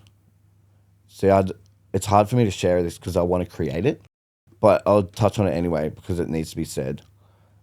It's normal for people to be happy and know what to do. They could go to a theme park. They could have a party. They could do whatever. It's normal to be happy and know what to do. But it's not normal to be sad, depressed, and lonely and know what the fuck to do. It's not a normalized thing for people to pick up the phone, ring someone, go to the gym, connect, like get out of their head. They isolate and they live in it and they fucking get worse and worse. So I want to create a movement that normalizes knowing what to do when you're suffering, bro. Oh, that's a beautiful purpose, bro. That's a beautiful purpose, bro.